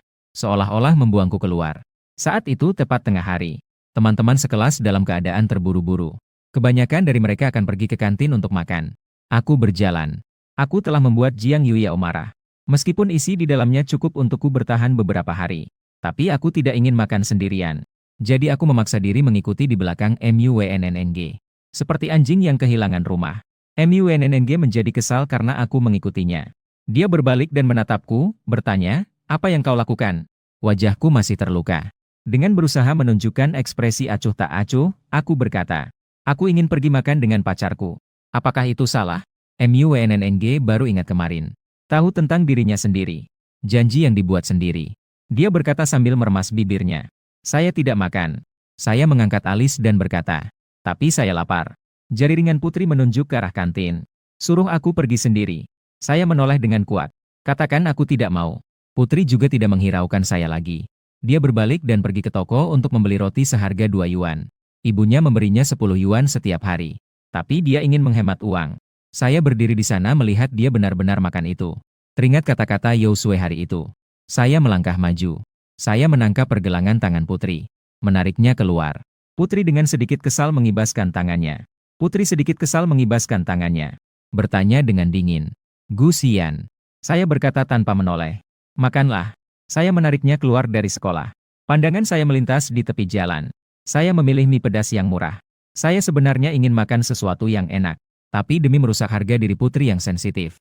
Hanya bisa memilih alternatif yang lebih rendah. Hanya saja, aku sama sekali tidak menyangka. Aku akan bertemu Safwan di sini. Safwan datang bersama teman-temannya. Mereka tertawa dan muncul di kedai makanan pedas. Sekali lihat, dia langsung melihat Hamzah. Dia berkata dengan terkejut, Wan Ning, kamu juga datang ke sini untuk makan ya? Safwan melihat perban di wajahnya. Dia mengernyitkan dahi dan berkata lagi, Gu Xian, bagaimana bisa seperti ini? Kamu merasa baik-baik saja, kan? Dia tidak menyusahkannya lagi semalam. Aku hanya menjauh dari Hamzah. Sambil membelakangi, aku mendengar kata-kata yang penuh kepura-puraan ini. Aku berbalik dan pergi seperti hantu. Apa yang kamu katakan kepada pacarku di belakangku? Terpergok oleh seseorang. Wajah Safwan terlihat agak tidak menyenangkan. Aku melanjutkan, bahkan memanggilnya Wan Ning. Apakah kamu begitu akrab dengannya? Aku dengan marah meletakkan seember sayuran di meja. Tangan menyeret Putri. Satu tangan memindai kode untuk membayar dan berkata kita pergi. Tidak memperhatikan namanya. Ekspresi Putri sulit diungkapkan. Sepertinya begitu. Namun terus mengejarnya tanpa henti. Terlihat, kamu memiliki kekuatan. Kenapa harus bermusuhan dengan Putri? Dia sudah sangat malang. Bisakah kamu membiarkannya? Saya adalah yang pertama. Melihat Putri secara langsung. Hingga terkejut di kepalanya. Karena Putri tidak suka orang lain mengatakan dia malang. Saya berpura-pura tidak bersalah dan berkata, saya tidak pernah merasa Putri malang. Mengenai bermusuhan dengannya. Itu hanya kamu yang berpikir terlalu banyak. Kami berpacaran secara serius. Kamu setuju, bukan? Saya mengikuti tangan Putri. Memaksanya mengaitkan jari dengan saya. Tubuh Putri terdiam. Mengalami sesuatu. Langsung menariknya untuk mencari tempat duduk yang baik. Dia juga sangat senang membeli 2 botol minuman. Aku menyerahkan minuman itu. Dengan nada megah, ia berkata, tolong buka tutup botol ini. Karena aku menyadari Lindsay sedang melihat ke sini. Sungguh jalan yang bagus. Dia berkata dengan sombong. Dia berkata dengan angkuh. Apa ini tanganmu sendiri? Meskipun begitu, dia tetap mengambil minuman itu dan membukanya untukku. Lalu dia mendorong minuman itu kembali kepadaku. Aku dengan ekspresi acuh tak acuh berkata, wajahku sakit. Tidak bisa membuka tutup. Aku melanjutkan. Makanannya belum datang. Kau bagikan roti itu padaku. Tanya. Aku mengerutkan bibir dan berkata, aku membayarmu untuk makan. Tidak perlu memberiku uang kembali. 7 orang pelit. Apman 7. Bahkan roti kembali saja tidak mau diberikan padaku. Ekspresi MUNNG sedikit berubah. Namun dia tetap berkata keras. Aku tidak bilang ingin memakan makananmu. Aku menyilangkan lengan dan berkata sarkastik. Dia tidak mau memberiku roti. MUNNG tidak memiliki cara untuk menanggapi aku. Setelah itu, roti langsung dibuang ke arah saya. Saya membuka kemasan roti. Membuka dari tengah. Setengah per orang. Bos memanggil nomor kita. Saya melihat kertas kecil di tangan saya. King Long menjawab. Berlari kecil dengan cepat. Berlari kecil ke arah simbol merek dagang terdaftar. Tatapan MUNNG tidak pernah menjauh dari saya. Dia merasa giginya berasa asam. Dulu, saya terlalu mudah dimengerti. Bukankah ini hanya mulut? Bukankah itu hanya sekadar sebuah tempat? Seorang tuan muda kaya dengan tanggung jawab. Tak peduli orang lain hidup seperti pengganggu kecil. Kini, sepertinya saya tiba-tiba tercerahkan. Rasanya seperti ada cahaya di sekujur tubuhku. Saya tidak tahu apa yang saya bicarakan dengan bos. Tersenyum ceria dan cerah. MUNNG menggunakan ujung lidahnya untuk gigi. Ujung lidah pada gigi. Gerakan di tenggorokan. Saya mengangkat semangkuk penuh malah hotpot. Berjalan goyang-goyang ke meja. Tidak bisa menahan diri untuk mengeluh, sangat panas. Saya tidak tergesa-gesa untuk makan. Memberikan kalimat kecil kepada WNNG. Menjelaskan sambil tersenyum. Begitu, YNG ada di dalamnya. Mendapatkan tanah lebih cepat. Uap panas yang menguap dari sup sangat kental. Dengan aroma saus wijen. Saya melihat Putri tidak menggunakan sumpit. Mendorong bola daging ke dalam mangkuknya. Lalu menyodorkan sumpit ke tangannya dan berkata, "Ayo makan." Saya takut Putri merasa canggung. Menambahkan sambil berkata, "Bergaul sembarangan. Saya telah memakan roti kamu. Maka kamu juga harus makan masakan saya. Cepatlah. Ambil sendiri." Setelah makan, kita masih ada kelas di sore hari. Tangan Putri yang memegang sumpit berada di pintu. Dengan nada curiga ia berkata, "Kamu tidak perlu baik-baik kepada saya. Meskipun kamu baik kepada saya tetap tidak akan menyukaimu." Putri ingin melihat ekspresi saya setelah mendengar kata-kata itu. Ini baru terasa normal. Tapi saya hanya memperbaiki posisi saya. Lalu saya tersenyum padanya. "Tidak apa-apa. Saya akan berusaha lebih keras lagi. Sebelumnya kamu bilang tidak mau jadi pacarku. Sekarang kan justru seperti itu? Aku sarankan, jangan berbicara terlalu berlebihan. Mudah sekali terkena hukum karma." MUNNG kembali diam. Makanan pedas berharga lebih dari 30. Keduanya sama sekali tidak bisa menghabiskannya. Jadi MUNNG makan dengan sangat kenyang. Sangat kenyang. Setelah makan, aku mengusap bibirku dan berkata, "Masih ada 30 menit. Mari kita kembali ke sekolah." Hamzah mengangguk tanpa suara. Ketika kami melewati meja Lin Zun, Safwan tiba-tiba meraih Hamzah. Tanpa menunggu untuk marah, dia segera melepas tangannya. Tapi aku juga tidak ingin tindakan kecil ini ada. Seketika aku menghentikan langkah. Mengusir beruang. Dekat-dekat dengan pacarku di hadapanku. Ini kurang baik, kan?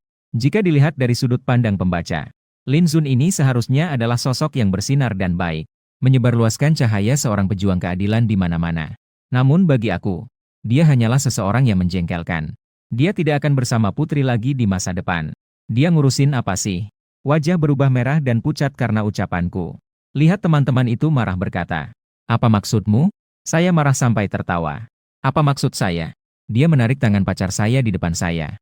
Dan juga, berkata dengan wajah yang memerah, "Siapa yang tidak tahu kamu memaksanya?" Saya pun bertanya, kenapa orang ini selalu membahas hal-hal yang tidak relevan? Membuatku merasa seperti orang yang tidak berarti. Jelas-jelas Putri sendiri yang bilang ingin jadi pacar saya. Saya mengambil kursi yang ada di samping. Berkata dengan marah, "Benar." Putri melihat sikapku ini. Perasaan yang tidak nyaman itu perlahan-lahan kembali. Terlihat membuat bos terkejut. Para siswa di sekitarnya juga menatap ke arah kami. Putri menarik saya dengan kuat. Kekuatan emosional menggerakkan suasana. "Jangan ribut. Tolong jangan khawatir tentang hal itu."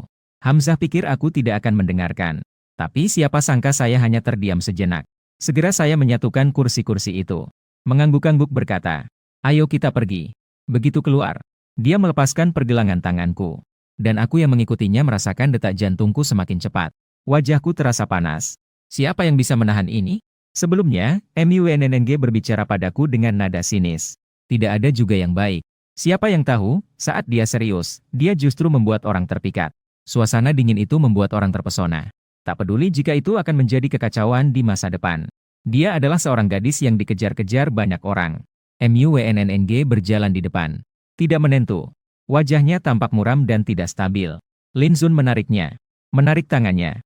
Memberi selembar kertas kecil padanya. Syukurlah aku melihatnya. Jika tidak, mungkin hari ini akan menjadi buruk. Jika tidak, takutnya di sana akan terjadi masalah hari ini. Turun, kue. Aku sepanjang waktu membelakangi MUNNG. Kadang-kadang suara dengkuran lembutku terdengar dari dalam kelas. Terdengar membuat MUNNG terbangun. Seperti kucing kecil yang aku pelihara waktu kecil. MUNNG merasa agak tertegun. Waktu pulang sekolah semakin dekat. Saya tidur dengan tidak jelas. Kebetulan saya tertangkap oleh guru fisika. Guxian, katakan bagaimana cara mengerjakan soal ini. Soal apa yang bisa saya bicarakan? Saya berdiri dengan canggung, melihat buku bahasa saya yang basah karena air liur sendiri. Dengan wajah penuh rasa malu. Guru berkata dengan ekspresi seolah sudah tahu dari dulu. Jika tidak bisa menjawab, berdirilah di sudut. Saya menarik bahu. Jiang Yuyao tampaknya sangat pandai mengambil keuntungan dari orang lain. Dia berbalik, tersenyum sedikit. Awalnya saya satu kelompok dengan Jiang Yuyao. Pindah ke sini untuk menyenangkan Hamzah. Hubungan kami telah runtuh. Sekarang saya bisa dibilang tidak punya teman di kelas. Belum lagi Hamzah ini yang bahkan tidak peduli pada saya. Saya melihat keluar jendela. Langit dan bumi dipenuhi awan merah. Sangat indah. Saya sedang menikmati pemandangan. Hamzah sedang melihat saya. Hamzah memegang pensil di tangannya. Mendengar saya menghela napas. Dengan tatapan lesu, saya bertanya padanya. Teman yang baik, kita makan apa malam ini? Bagus sekali. Bagus sekali. Tidak tahu mau makan apa? Saya sudah tahu dia akan berkata seperti itu. Makan yang enak. Kamu adalah pacarku. Kamu harus menemani saya. Kartu bank saya diblokir. Pergi. Saya hanya menyerahkan mobil saya. Rumah saya juga sudah siap untuk dijual. Sudah menghubungi banyak pembeli. Selain banyak pembeli, jika prosesnya cepat, ini mungkin adalah hari-hari bahagia terakhir saya. Saya tidak ingin berpisah, tapi saya tidak ingin menyerah kepada Gu. Set ini terjual seharga 300. Pembeli dan keluarga Siang masih ada hubungan. Adalah awal. Setelah saya mendapatkan berita ini, tanpa ragu langsung menandatangani kontrak. Gu Qing mendengar berita ini, pasti akan membeli kembali. Bagaimana mungkin dia membiarkan orang tahu bahwa putranya tidak mempublikasikan skandal menjual rumah seperti ini? Hitungan ini harus sangat baik. Saya ambil. Saya menyewa apartemen di dekat MUNNG. Satu gedung dengan MUNNG. Tapi saya tidak berani memberitahunya. Saya takut sekali jika Putri berbalik dan membuat tugas saya gagal. Setiap hari saya dengan tenang membawakan sarapan untuk Putri. Mengantarnya makan 3 kali sehari. Putri menerima semuanya dengan pasrah. Jangan bilang apa-apa. Namun, sikapnya sedikit lebih baik. Saya makan dengan dia di mangkuk kecil. Saya mencoba bertanya. Sekolah mana yang kamu persiapkan untuk ujian? Putri akan ujian di Universitas Jiangcheng. Putri akan ujian di Universitas Jiangcheng. Karena dia tidak ingin terlalu jauh dari ibunya. Dia benar-benar tidak menyembunyikan apapun. Dia memang tidak menipu. Dia melaporkan dengan jujur. Jurusan. Putri berkata. Huining berkata bahwa dia mengambil jurusan matematika. Satu bidang besar. Karena kedua tokoh utama juga harus bersaing. Nanti mereka juga akan menjadi teman sekelas. Latar belakang dan prestasi tokoh perempuan jauh lebih unggul dibandingkan Putri. Ini akan membangkitkan semangat kompetitif yang kuat dalam diri Putri. Ini juga merupakan kunci dari perubahan Putri. Saya berkata dengan acuh tak acuh. Kalau tidak, lebih baik ambil jurusan kedokteran. MUNNG tidak didukung oleh orang lain. Ternyata langsung membantah. Saya berpura-pura tidak melihat. Dengan santai berkata, belajar kedokteran itu baik. Kedepannya pekerjaan akan banyak. Dan keterampilannya sangat kuat. Yang penting adalah menolong orang yang terluka itu adalah hal baik. Siapa tahu bisa membuatnya mengubah gelar. Menjadi orang baik yang menyanyi. MUNNG berkata dengan datar. Tidak tahu. Saya sudah kenyang. Dia sudah lama menyadarinya. Saya mengajaknya untuk makan bersama. Hanya saja saya merasa kasihan padanya. WNNG merasa berterima kasih kepada saya. Hanya saja dia tahu semua ini akan menjadi lelucon. MUNNG sudah memikirkan ini. Dia akan mengambil sikap ketika saya mengungkapkan ketidaksukaan. Tanpa belas kasihan memutuskan hubungan dengan saya. Mungkin terlalu banyak berpikir tentang kedokteran. Sejak kecil dia merasa akan menjadi algojo. MUNNG memotong pembicaraanku. Daripada khawatir tentang saya. Lebih baik pikirkan tentang nilai kamu saja. Suatu hari saya tiba-tiba mendapatkan ide bagus. Nilai saya jelek? Bagaimana kalau begini? Nanti aku yang traktir kamu makan. Kamu ajari aku les. Tinggal kurang dari setengah bulan sebelum ujian nasional. Para guru sudah mulai lengah. Yang mau mengajar tidak perlu diajar. Yang tidak mau mengajar juga tidak bisa mengajar. Hamzah menatapku saksama dan sampai pada suatu kesimpulan. Pakai. Aku mencibir dan berkata. Siapa yang tahu? Aku sangat pintar. Putri tertawa sinis. Huining berkata. Cerdas tapi selalu dapat nilai terakhir. Aku mengernyitkan dahi dan tidak berkata apa-apa. Putri tampak ragu karena ekspresiku. Kemudian aku mendengar diriku berkata pelan. Bukankah ada pepatah yang mengatakan? Memperbaiki di saat-saat terakhir. Tidak cepat mendapatkan cahaya. Kamu belum pernah mencoba. Sudahlah. Kenapa jadi tidak bisa? Putri tidak ingin berhutang budi padaku. Karena selama ini aku memberi perhatian. Dia memang sudah jauh lebih baik. Les malam selama 2 jam. Begitu aku melihat dia santai. Orang-orang tertawa. Jadi kamu sudah setuju. Namun, itu tidak terjadi. Putri merasakan perasaan aneh dalam hatinya. Ada sebuah sensasi di dalamnya. Dia memperhatikan saya dengan seksama. Seolah-olah ingin menembus jiwaku. Dia bertanya. Saya merasa kepala saya bergetar. Kepala saya meledak. Terdengar suara dingin dari sistem di telinga saya. Sebelumnya sudah dihitung. Sudah diingatkan berkali-kali sebelumnya. Sudah mengingatkan tentang persona sebelumnya. Saya benar-benar merasakannya. Hanya kebiasaan. Dia berkata dengan penuh percaya diri. Itu sudah menjadi alami. Mungkin di masa depan kita tidak akan. Manfaatkan waktu singkat ini untuk memperbaiki diri. Dia bertanya dengan cepat. Apakah itu untuk pergi? Saya tidak tahu harus bagaimana. Mungkin juga bukan itu. Saya menundukkan kepala. Dengan ekspresi penuh kesedihan. Jika kamu berpikir begitu, saya juga tidak bisa berbuat apa-apa. Mulut MUNNNG melengkung dalam senyum sinis. Dia langsung berdiri dan berkata, saya pergi dulu. Saya sama sekali tidak tahu titik sensitif mana yang saya injak. Saya hanya mengambil satu suap makanan dan langsung keluar mengejarnya. Selama waktu ini, saya belum berdamai dengan kelompok teman yang buruk itu. Jiang Yuiao tidak bisa menahan diri lagi. Melihat aku lagi mendekat dengan MUNNG dengan penuh kasih sayang. Ketika dia melintas di sampingku, dia bahkan melihatku sedang belajar. Dia mengetuk meja dan berkata, apakah kamu sampai segitu? Gu Xian menganggap dirinya sebagai siswa yang baik. Aku hanya mendongak dengan wajah datar. Itu bukan urusanmu.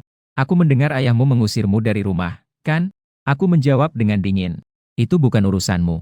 Jiang Yuiao menarik sebuah kursi dan duduk di depan kami. Dia mengangkat alis dan melihat MUNNG. Lalu dia menatapku dan berkata, kamu boros sekali. Satu rumah cukup untuk kamu habiskan? Mau tidak kamu menyenangkanku? Biar ayahku bicara baik tentang ayahmu. Tapi bergaul dengan cewek miskin ini tidak ada gunanya. Aku mengetuk meja dengan keras. Aku berkata dengan kesal. Apa ini tidak ada habisnya?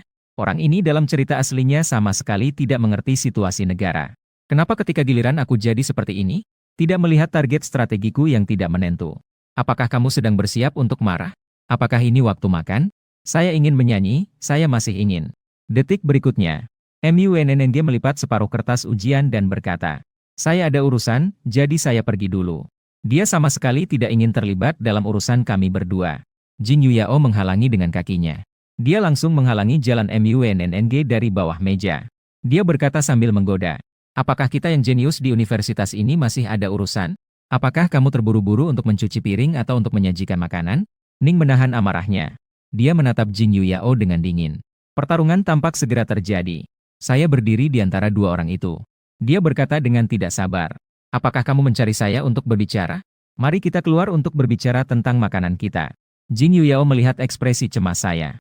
Dia berkata dengan sinis sambil mengangkat sudut bibirnya. Baiklah. Ketika saya keluar dari sisi Ning. Karena lorongnya sempit. Tubuh saya hampir menempel saat pergi. MUNNG bisa mencium bau tubuh saya. Jing Yuyao mengikutiku saat aku pergi.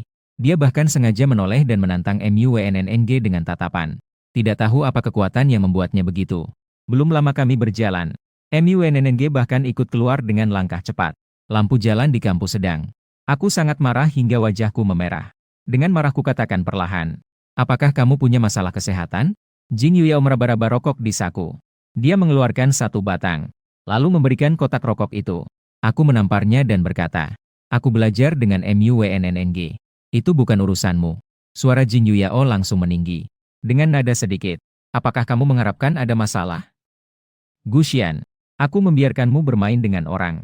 Tapi kamu malah baik-baik saja. Apa kamu tinggal di rumah orang itu juga? Itu bukan urusanku.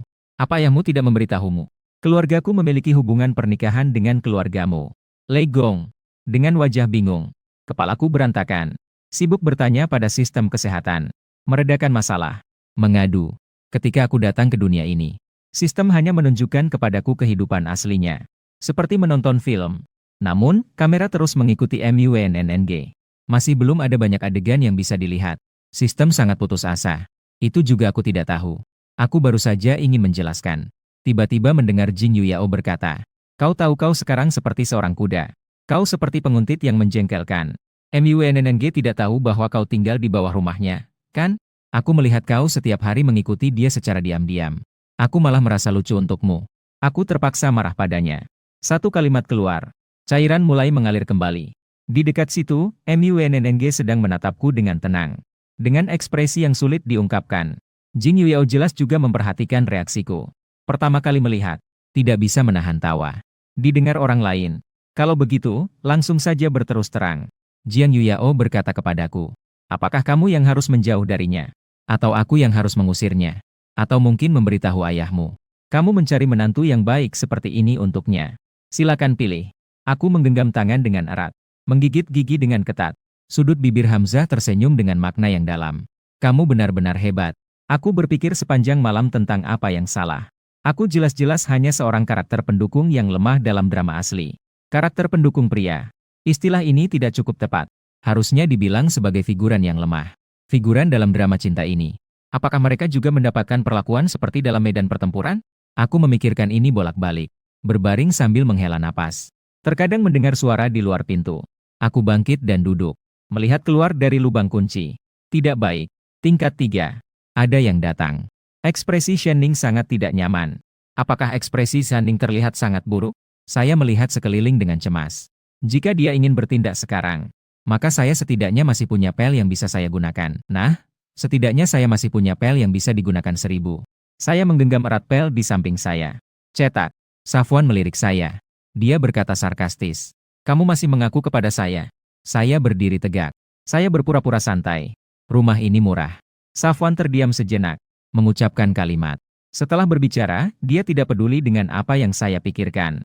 Dia langsung menyerobot masuk ke dalam. Ruangan sangat kosong. Kecuali beberapa perabotan yang diperlukan. Dan terlihat sangat sederhana. Saya mengikuti arah pandangnya. Melihat pakaian yang sembarangan dilempar di sofa. Sudut bibir saya terangkat. Saya melangkah besar dan dengan cepat membereskannya. Ruangan agak berantakan, ya, hanya berantakan. Safwan menarik sudut bibirnya. Melihat penampilannya. Dia berbicara sendiri. Hari ini di belajar mandiri di malam hari. Saya tidak menambah 2 jam. Saya melihat kamu baru melakukan 0. Namun, jika kamu ingin berusaha, sebaiknya selesaikan tugasmu terlebih dahulu. Tugas selesai. Saya bersandar di dinding dan mengukur dia. Sungguh-sungguh datang untuk mengajarkanku. Tatapanku waspada menyisir sekeliling. Setelah memastikan tidak ada bahaya, aku sedikit bersantai. Namun, Putri karena ini. Satu kalimat mengalihkan pandangannya padaku. Aku mengenakan kaos lengan pendek yang longgar. Mengeluarkan uang saku yang cukup. Santai namun tetap maskulin, tidak menghilangkan kesan pria. Saatnya menyadari. Mengunjungi rumah seorang pria di tengah malam. Agak kurang pantas. Putri, jangan mulai berbicara. Aku datang di waktu yang tidak tepat. Namun, kelas bimbingan hari ini terlewatkan. Besok pagi saya akan membantumu di belajar mandiri. Aku melihat dia akan pergi. Mengangkat alis. Dalam hati, aku tahu bahwa bimbingan ini hanyalah untuk membalas. Dia hanya datang untuk memverifikasi apa yang dikatakan. Aku tahu dia tidak bisa bertanya kembali. Mengungkapkannya dengan jelas. Mengenai apa yang terjadi hari ini. Aku bisa menjelaskan. Putri melengkungkan sudut bibirnya. Dengan nada dingin dia berkata, tidak perlu menjelaskan. Aku sudah mengerti. Aku berbicara cemas. Aku benar-benar tidak mengikutimu. Saya hanya menyewa rumah di bawahmu. Melihatnya tidak tergoyahkan. Saya hanya bisa dengan putus asa mengucapkan. Saya hanya ingin dekat denganmu sedikit saja. Ada terlalu banyak hal. Safwan tampak sedikit curiga. Sesaat kemudian, dia memaksaku duduk di sofa. Suara rendah berkata, Si Yan muncul kembali. Hal seperti bermain di dua sisi. Itu membuatku merasa sangat jijik. Terima kasih atas niat baikmu selama 2 hari ini. Saya benar-benar merasa tidak bisa mengungkapkan kesedihan. Hanya bisa menjelaskan dengan penuh kepedihan. Saya tidak punya. Saya membeli hal yang tidak tahu alasannya. Saya suka padamu. Saya ingin bersamamu. Safwan tersenyum sinis dan berkata, apa alasannya? Saya terkejut sejenak. Lalu saya mendengar dia berkata, jika mengatakan suka, pasti harus ada alasan, kan? Apakah karena kamu merasa aku tidak punya kekuatan atau pengaruh? Cuma main-main saja, kan? Lagi pula, masih ada Jiang Yuyao yang membantumu, kan? Safwan berkata dengan senyum ironis di sudut bibirnya. Saya tiba-tiba merasa, hal seperti merebut tunangan orang lain. Sepertinya sangat. Saya menelan air liur saya.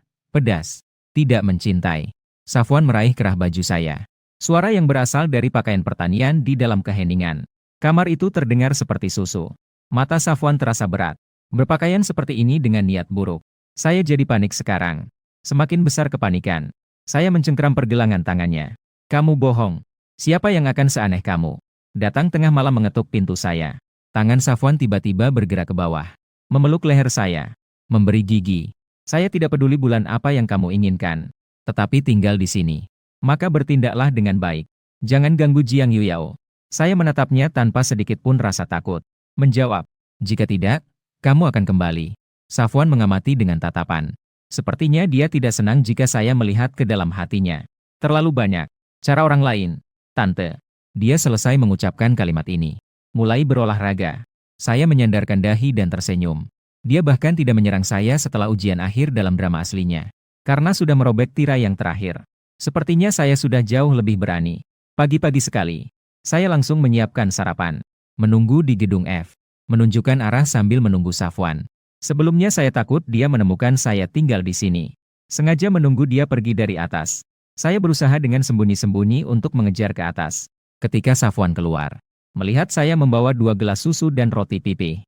Dia sedikit mengernyitkan alisnya. Kamu ada di sini. Saya menjawab dengan sangat alami. Karena kamu sudah menemukanku. Bolehkah saya bersekolah bersamamu mulai sekarang? Safwan pergi tanpa mengucapkan sepatah kata pun. Di bawah dia mengendarai sepeda tuanya.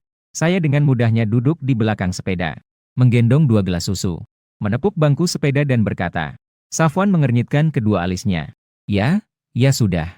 Apakah wajahmu terlihat sedikit tidak nyaman? Saya tidak tahu. Saya tidak melakukan apa-apa, kok. Bukankah dibilang harus banyak belajar mandiri di pagi hari? Jika kamu terlambat sedikit lagi, mungkin teman-teman sekelas akan lebih banyak. Semua orang bisa melihat kamu mengantarku ke sekolah. Safwan kesal. Pada saat aku menaiki sepeda, tanganku langsung memeluk pinggangnya. Di balik jaket tipisnya, aku bisa merasakan bentuk tubuhnya yang ramping. Satu hisapan. Turunkan tanganmu. Aku memeluknya lebih erat. Aku berkata pelan. Saya tidak. Aku takut kamu akan menjatuhkanku di tengah jalan. Safwan mengeluarkan suara kecil. Dia menahan amarahnya dengan keras. Tangan saya yang dingin juga. Merasakan suhu yang datang dari pakaian tipisnya. Terkadang karena kecepatan berkendaranya. Tiba-tiba terasa lebih ketat. Lalu kembali longgar. Pipinya Safwan sedikit memerah. Meskipun dia juga tidak mengerti mengapa bisa begitu. Dia mengendarai sepeda dengan sangat cepat. Di sudut yang tidak terlihat oleh orang lain, ambil aku. Saya pergi untuk parkir. Tunggu saya di kelas hukum. Kamu tunggu saya di kelas saja. Ini karena aku tidak ingin orang melihat kita berdua bersama. Tidak tahu ada apa yang perlu disembunyikan. Siapa yang tidak tahu hubungan saya dengan Safwan di sekolah? Tapi saya tetap mengangguk. Mengulurkan makanan yang ada di tanganku dan berkata, ingat untuk makan. Saya melangkah cepat menuju kelas. Langkahku ringan. Menggigit bibir dengan ketat. Saya menghela napas. Tanggal di mana saya bisa lulus semakin dekat. Jadi saya terlihat sangat cemas. Tidak bisa mengerti apakah Safwan benar-benar baik padaku. Atau tetap sesuai dengan pemikiran di drama aslinya. Merebus katak hidup-hidup dengan air hangat membuatku merasa santai dan waspada. Dalam perjalanan ke kelas, saya tidak bisa menahan diri untuk meminta bantuan sistem. Memeriksa sedikit tentang tingkat ketertarikan Safwan. Saya sudah ingin memeriksa ini selama 2 hari terakhir. Tapi tidak berani. Saya takut melihat tingkat ketertarikan menjadi -100 lagi. Mental saya akan hancur. Suara sistem yang datar terdengar. Host yang baik, sedang mencari untuk Anda. Silakan tunggu sebentar. Ketertarikan antagonis -70. Saya berhenti sejenak, terkejut dan kecewa. Terkejut karena pendekatan saya kepada Safwan ternyata berguna. Kecewa karena sepertinya tidak terlalu berguna. Saya sedikit menyesal mematikan notifikasi tingkat ketertarikan. Saya sama sekali tidak tahu tentang Safwan. Dari mana tingkat ketertarikan ini turun? Saya segera berkata, mari aktifkan fitur ini. Nanti matikan. Kemudian saya berhenti di depan pintu sekolah. Saya bersiap untuk mencoba sedikit. Tidak sampai 5 menit. Safwan baru saja tiba di pintu. Safwan kembali. Sarapan di tangannya sudah dimakan separuh. Ketika melihat saya, matanya menatap tajam. Saya bahkan belum sempat menunjukkan senyuman yang saya anggap keren. Tiba-tiba saya mendengar pemberitahuan dari sistem. Ketertarikan antagonis minus. Senyum di sudut bibir saya langsung menghilang. Apa ini perasaan yang aneh? Saya tidak melakukan apa-apa, tapi tiba-tiba muncul di depannya. Apakah tidak berbicara membuat tingkat ketertarikan menurun? Saya berusaha bertahan meskipun tubuh saya goyah. Saya ingin masuk bersamamu. Safwan meletakkan susu kedelai yang sudah diminumnya setengah di samping. Dia bertanya dengan ekspresi datar. Wajahmu terlihat buruk. Apakah kamu tidak enak badan? Ya, itu karena kamu. Saya marah. Marah. Mengantar sambil berpura-pura tersakiti. Mengangkat kepala sambil berpura-pura menderita. Tadi saya sedang berpikir. Jika saya pergi, Saya akan menghindar darimu selama 10 menit. Kita seharusnya tidak lama bersama. Saya tidak ingin pergi dari kamu begitu lama. Lalu ada pernyataan bahwa tingkat ketertarikan terhadap penjahat adalah 72. Baiklah, saya sudah bisa menangkapnya. Safwan tidak suka orang yang tidak patuh. Saya akan pergi sekarang. Saya berbalik dan ingin pergi. Mendengar Safwan mengatakan sesuatu. Namun, dia ingin bersamaku. Ayo kita bersama saja. Nilai ketertarikan musuh negatif 70. Jalan apa ini? Taman suara notifikasi sistem. Perasaan saya benar-benar seperti roller coaster. Saya sama sekali tidak bisa menebak apa yang dipikirkan Safwan di sini. Apa yang dia pikirkan dalam beberapa menit singkat ini. Nilainya bisa berubah dengan begitu cepat. Saya mengikuti di belakang Safwan. Orang-orang di kelas melihat saya dan Safwan bersama untuk pertama kalinya. Rasa teh. Industri teh. Perubahan saya memang cukup besar. Seorang siswa laki-laki di kursi depan dengan berani bertanya. Apa yang terjadi ini? Dewi kita, MU, akhirnya menyerah. Saya merona dan berkata. Apa yang kamu katakan? Saya merasa kesal. Saya takut karena kata-kata ini akan membuat Safwan memiliki pemikiran yang kurang baik. Segera maju. Tapi mendengar suara notifikasi sistem. Dia tidak melihat Safwan memberikan reaksi apapun. Mencoba untuk sesuai dengan karakter. Dewi apa? Ingin menelepon kakak ipar. Nagano. Banyak orang di kelas mulai tertawa. Beberapa dari mereka berniat baik. Ada banyak ejekan. Saya mendengar suara pengingat sistem. Nilai ketertarikan antagonis. Negatif 68. Saya melihat Putri dengan heran. Dia memegang sesuatu di dalam tasnya. Dia bertanya kepada saya. Tugas semalam sudah selesai ditulis. Apa yang ingin saya katakan? Saya hanya melihat dia mengerutkan dahi. Kamu sama sekali tidak berniat untuk belajar dengan baik, kan? Saya cepat-cepat menjawab. Saya sudah menulis. Katakan. Putri mengatakan dengan acuh tak acuh. Tulis makalah dalam 5 menit. Saya mengusap hidung dan berkata. Sial. Milikku. Saya mengulurkan tangan. Musim semi. Saya cepat-cepat mengeluarkan kertas ujian. Ini adalah sesuatu yang saya pikirkan dengan keras. Setelah semua, saya juga sudah membaca banyak novel kampus. Sudah belajar banyak mata pelajaran. Meskipun kertas ujian ini agak sulit, tapi perlu sedikit usaha lagi untuk mencari di internet. Pasti bisa ditemukan. Putri terlihat sedikit terkejut. Ini kamu yang buat? Kecuali tulisan cakar ayam saya. Akurasinya masih tinggi. Aku sudah bilang, aku tidak bodoh. Safwan mencicipi dan bertanya dengan tatapan. Lalu kenapa tidak belajar dengan baik? Aku tidak tahu harus berkata apa. Aku hanya fokus untuk menyelesaikan urusan denganmu. Kemudian menjauh dari tugas ini. Kembali ke dunia nyata. Bagaimana mungkin aku masih punya pikiran campur aduk seperti itu? Safwan tidak menanyai aku. Mengeluarkan sebuah buku catatan yang agak tua dari tas. Ini adalah poin-poin pengetahuan yang sudah aku kumpulkan sebelumnya. Setiap pelajaran ada. Kamu bisa coba lihat. Jika ada yang tidak dimengerti, tanyakan padaku. Aku menerimanya dengan wajah penuh rasa syukur. Dengan ekspresi siap untuk belajar tanpa henti bagaikan mendayung perahu di lautan yang luas. Dengan serius membuka buku tersebut. Tulisan Safwan sama seperti dirinya. Pensilnya kuat, tulisannya juga kuat. Aku menyentuh tulisan-tulisan itu. Tersenyum dan berkata, tulisanmu bagus. Safwan tanpa ragu menolak. Itu karena tulisanmu terlalu jelek. Sudut bibirku terangkat. Dia memang sudah berani lebih banyak. Jika bukan karena nilai kesukaan negatif 68. Ini benar-benar terlihat seperti sepasang kekasih yang akrab di mata orang luar. Aku menggaruk-garuk belakang kepalaku. Dia berkata dengan tegas. Jadi, apakah aku harus membeli buku latihan tulisan untuk berlatih? Sepertinya ujian masuk universitas itu diperiksa oleh mesin, ya? Safwan bertanya dengan sedikit bingung. Apa itu pemeriksaan ujian oleh mesin? Tubuhku merasa berat. Latar belakang zaman dia. Sepertinya belum berkembang sampai tahap teknologi tinggi itu. Aku menggigit gigi dan berkata. Aku sedang berpikir secara sembarangan. Safwan tidak menganggapnya serius. Kamu memang seharusnya membeli buku latihan tulisan untuk berlatih. Jika tidak, kamu hanya akan meraih nilai biasa saja. Lagi pula, kamu tidak akan dapat nilai baik. Keluargamu juga akan mengirimmu ke sekolah yang bagus untuk mendapatkan pendidikan.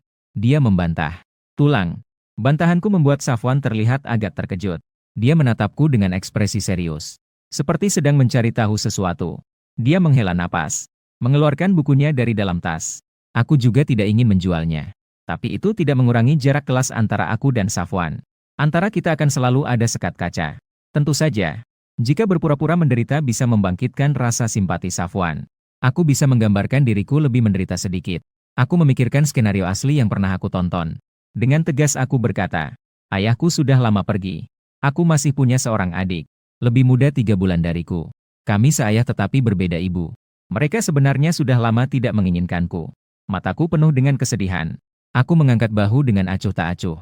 Beberapa bulan setelah ibuku pergi, ayahku membawa ibu tiriku dan adikku masuk ke rumah. Mereka bertiga hidup bahagia. Aku sama sekali tidak bisa masuk ke dalam. Aku mendengar tingkat ketertarikan semakin meningkat sedikit demi sedikit. Aku terus-menerus mengucapkan, mantan pacarku. Hanya ingin agar ayahku memberikan perhatian lebih padaku sedikit. Sayangnya tidak ada. Dia semakin membenciku. Aku juga tidak ingin menyenangkannya. Lagi pula dia membuatku kehilangan ibu. Tapi apa yang kamu katakan ini? Kamu tidak merasa terganggu, kan? Aku memaksakan diri membuat mataku merah. Air mata di sudut mataku hampir jatuh. Gauning dari bagian pertama adalah di Gunung Geceng. Segera setelah itu, aku mendengar suara di kepalaku. Nilai ketertarikan antagonis negatif 61. Setiap kata yang kukatakan langsung menyentuh hati Safwan. Lalu Safwan dengan ekspresi datar berkata, wajahku bergetar sedikit. Safwan adalah orang yang seperti itu. Jelas-jelas mengkhawatirkanku namun tetap menginginkanku. Aku diam-diam menggosok pahaku. Tadi aku terlalu kasar. Mungkin semua sudah memar. Saat aku mengira gadis yang dingin ini akan tetap bersikap dingin. Dia pun mulai berbicara. Sebenarnya tidak ada yang perlu dikhawatirkan. Pertumbuhan diri. Tidak perlu mengejar perhatian orang lain. Ayahnya juga tidak layak. Hatiku terus melangkah. Safwan merasa gelisah. Setelah mengatakannya, dia bersandar di dahi dan sudah membuka kertas ujian bahasa Mandarin. Terlibat dalam perjuangan pengetahuan. Dia tidak pernah mendengar suara saya membalik halaman. Setelah menyelesaikan satu lembar ujian. Begitu dia menoleh, dia melihat saya menyokong wajah dengan tangan. Dengan mata tertutup, tidur nyenyak. Safwan mulai merasa sedikit menyesal. Dia bisa merasakan. Kebencian yang dia rasakan terhadap saya perlahan-lahan memudar. Dia juga akan memikirkan hal-hal yang telah saya lakukan sebelumnya. Memutarnya berulang-ulang dalam pikiranku. Tapi sama sekali tidak ada gunanya. Dia mulai merasa bahwa saya hanya tidak tertarik. Tidak mengerti cara berkomunikasi dengan orang lain. Sekarang dia merasa lagi. Saya hanyalah seorang remaja yang nakal. Sama seperti dia. Karena kekurangan sesuatu yang disebut cinta. Sehingga di mata orang lain menjadi sulit dipahami.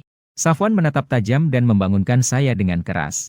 Mata besar bertanya, apa yang salah? Safwan berkata dengan wajah serius. Biar kamu tidur. Wajahku segera memerah. Menyokong dahi dengan kesal. Menghela napas berat. Sudut bibirnya sedikit terangkat di tempat yang tidak diperhatikan orang lain. Saya menemukan bahwa Safwan adalah seorang gadis yang sangat bertanggung jawab. Saya mungkin sedikit menyukainya. Ketika saya sekali lagi terbangun karena diketuk, saya sudah berada di tepi kehancuran. Tangan kiri saya menyokong dahi. Seperti ayam yang mencari makan. Begitu saya menyadari Safwan melihat ke arah saya. Segera saya merasa tergerak. Saya tidak mengganggu wilayah saya. Saya menetapkan batas untuk yang saya miliki. WNNNG tertawa dingin sekali. Tetapi dia tidak memperhitungkan gerakan kecil saya. Hingga saat istirahat besar, saya langsung menutup buku. Tidur telungkup di meja hingga lupa waktu. Saya sama sekali tidak tahu. Dalam sela waktu ini, Jin Yuyao mengetuk meja Safwan. Memberi isyarat dengan tatapan. Mata Safwan sekejap. Berdiri dan mengikuti Jin Yuyao.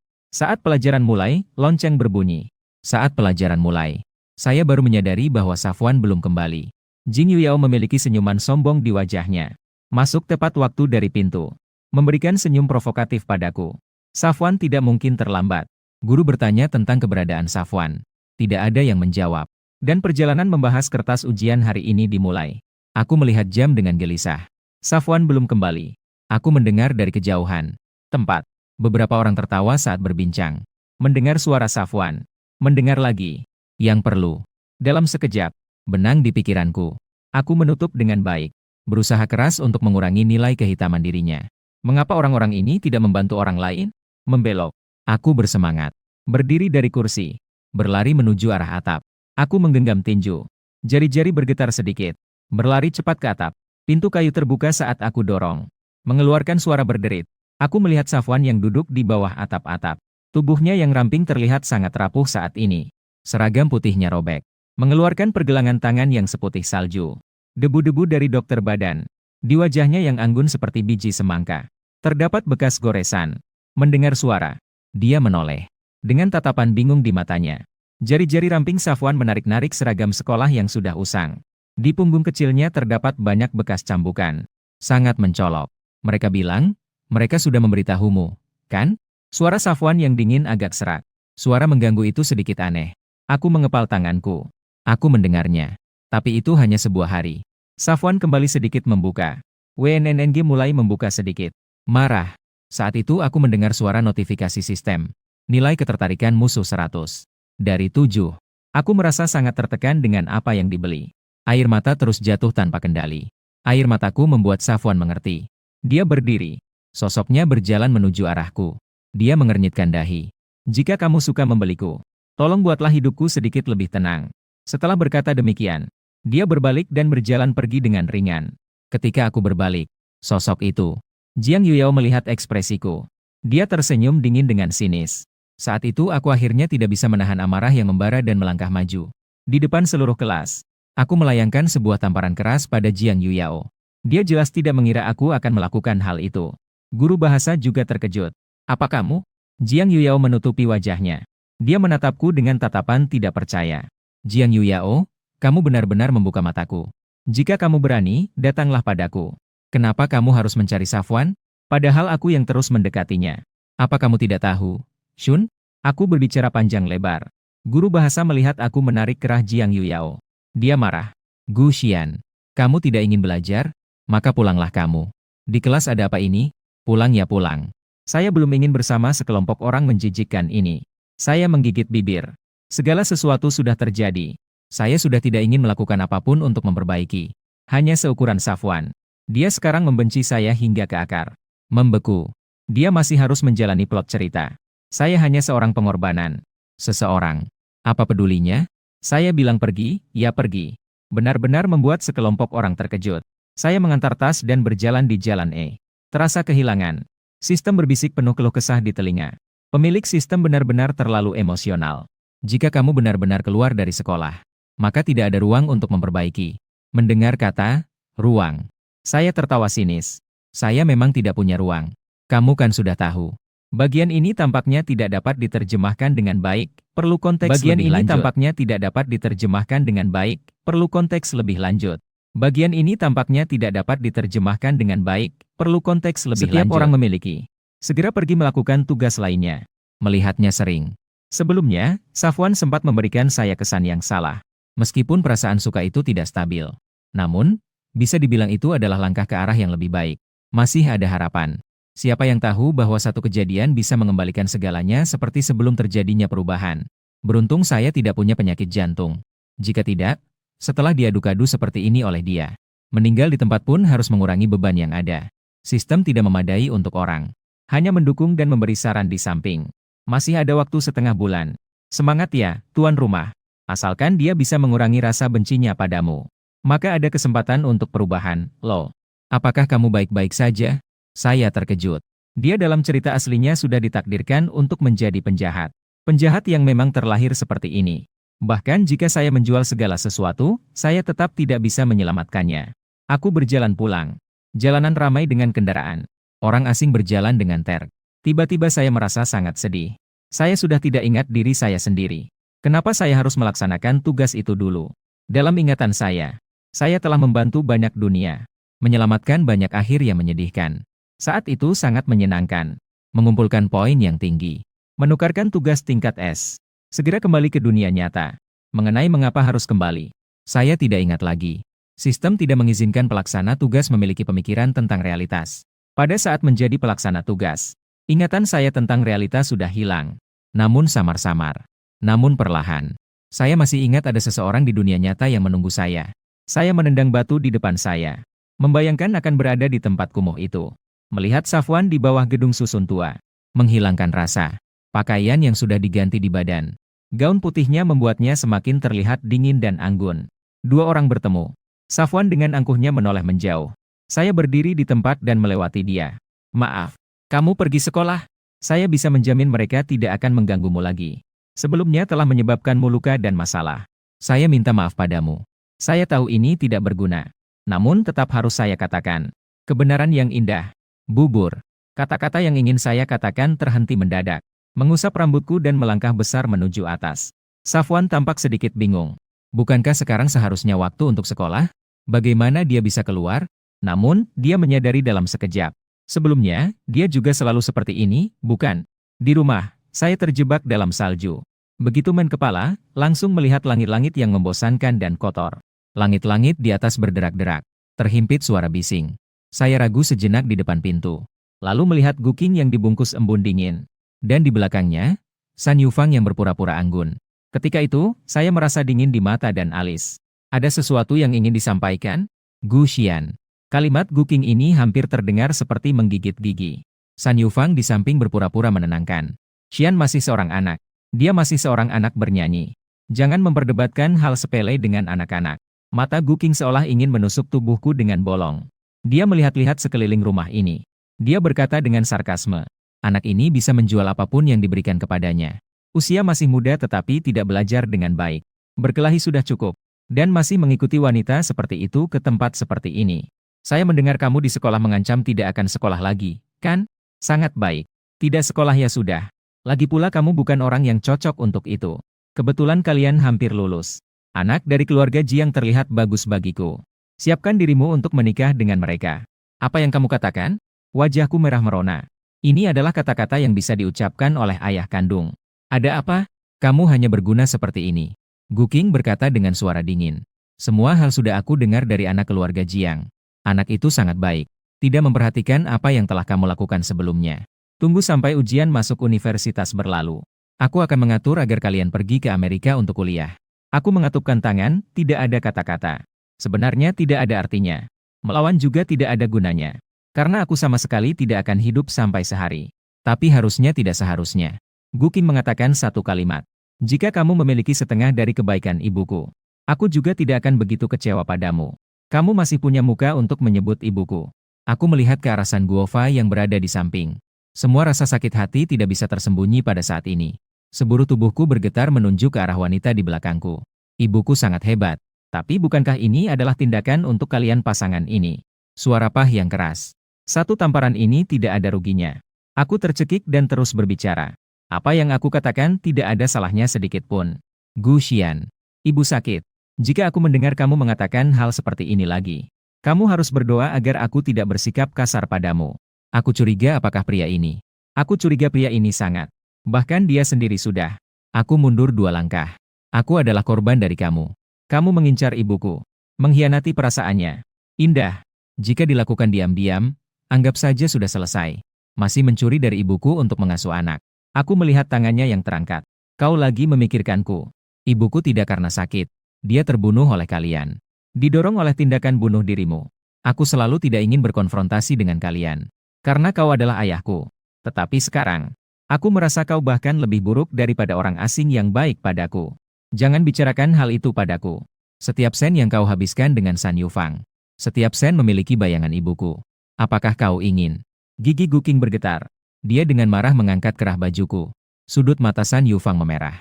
Dengan air mata menghibur Guking seolah-olah. Dilihat dari luar. Ini dianggap sebagai istri yang baik. Kalian sedang melakukan apa?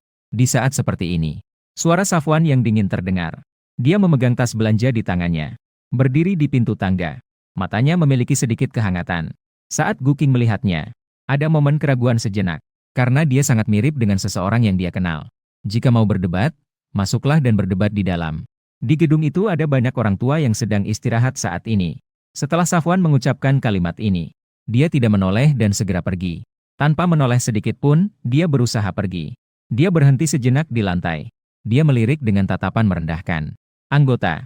Dia masih seorang remaja. Dia dilindungi oleh hukum. Jika ada yang ingin dibicarakan, bicaralah dengan baik. Hati-hati, bisa saja dilaporkan dan dibawa ke kantor polisi. Guking melihat Safwan dengan tatapan terkejut. Dia mengerutkan alisnya. San Yufang segera mengeluarkan orang itu. Sudahlah. Dia masih seorang anak. Jangan terlalu mempermasalahkannya. Guking mengepal tangannya. Dia tersenyum dingin saat melihatku. Tidak peduli bagaimana pendapatmu. Jika kau masih ingin mengenaliku sebagai ayahmu, maka bersikaplah lebih baik padaku. Jangan buat aku marah lagi. Guking mengucapkan kalimat ini. Saat itu juga, San Yufang menariknya menjauh. Saya berdiri di depan pintu. Mengambil napas. Dengan putus asa menarik sudut bibir saya. Seandainya tidak harus mengikuti alur cerita aslinya. Agar tidak menyebabkan gelombang yang tidak perlu. Saya malas untuk memperhatikan pasangan yang aneh ini. Saya menyentuh wajah saya yang terasa sakit. Guking terhadap anak kandungnya sendiri. Itu tanpa sedikit pun menjaga perasaan. Menjual kesehatan. Makanan sehat. Saya tersenyum pahit. Pintu. Lalu melihat Safwan turun kembali ke lantai bawah. Lingkungan yang ramah. Safwan berdiri 3 langkah dari saya. Tatapannya kelam, seolah sedang menyentuh hatiku. Mengangguk. Jadi, kamu tenanglah pergi ke sekolah. Sekolah tidak akan melihatku. Kamu seharusnya sangat senang, kan? Hanya karena ini? Saya berkata. Saya tidak ingin melihat Jiangwang Road. Hal-hal semacam itu. Saya akan kembali dan istirahat dulu. Saya berkata sambil menarik pintu kamar. Ditahan oleh Safwan dengan satu tangannya. Dia mengernyitkan dahi. Lama kemudian beberapa suara mengerang dalam sebuah pertemuan berbagi. Ayahmu juga sering begitu, kan? Aku menyentuh wajahku. Menggigit kembali. Kepala babi. Kalimat Safwan ini benar-benar membuatku terkejut setengah mati. Apa? Bagaimanapun juga, sekarang adalah tahap belajar. Semua yang harus diajarkan oleh guru sudah selesai. Tinggal di rumah untuk belajar juga tidak masalah. Safwan menatapku dengan bibir tersenyum. Tatapannya rumit. Sekalian membantumu menyelesaikan pekerjaan rumah. Jika ayahmu tidak menginginkanmu, hanya dengan nilai ini, sangat sulit untuk masuk universitas, ya? Pikirkanlah dengan baik. Aku melihat bahwa kamu benar-benar bermaksud untuk berubah. Jika aku membiarkanmu begitu saja, belum tahu akan jatuh ke keadaan seperti apa. Aku terus terkejut. Arah cerita ini memang agak di luar dugaan. Kamu serius? Tiba-tiba, seberkas cahaya menyala di kepalaku. Sistem tidak memberitahu bahwa tingkat ketertarikan meningkat. Tetapi sikap Safwan jelas-jelas mulai melunak. Namun Safwan karena pertanyaan ini hanya mengangkat alis dan matanya. Ketika saya tidak melakukan apa-apa, saya menariknya dengan gusar. Sepasang mata yang penuh harap. Dengan sedikit rasa harapan, Safwan terlihat. Seolah-olah ada ekor kecil di belakang saya. Pasti akan bergetar dengan sangat riang. Dia menatap dengan tenang. Mendengar saya berbicara dengan cemas. Jika sudah berjanji kepada orang lain, maka harus ditepati. Les tambahan. Mari kita mulai les sekarang. Safwan merasa kelopak matanya bergetar. Dia melepaskan tanganku. Tunggu saya untuk mengambil buku pelajaran. Saya melihat Safwan naik tangga. Bertanya pada sistem. Bagaimana kalian mendefinisikan nilai kesukaan ini? Nilai kebencian yang dirasakan oleh penjahat. Saya satu keluarga. Saya tersenyum meremehkan. Saya rasa sistem kalian mungkin mengalami bug. Lihat Safwan. Di dalam hatinya, sepertinya dia membenci saya. Sistem dengan lembut mengingatkan dari sisi lain. Dalam pengaturan asli, Safwan juga pernah baik kepada tuan asli. Apa tujuannya? Versi 1 jam di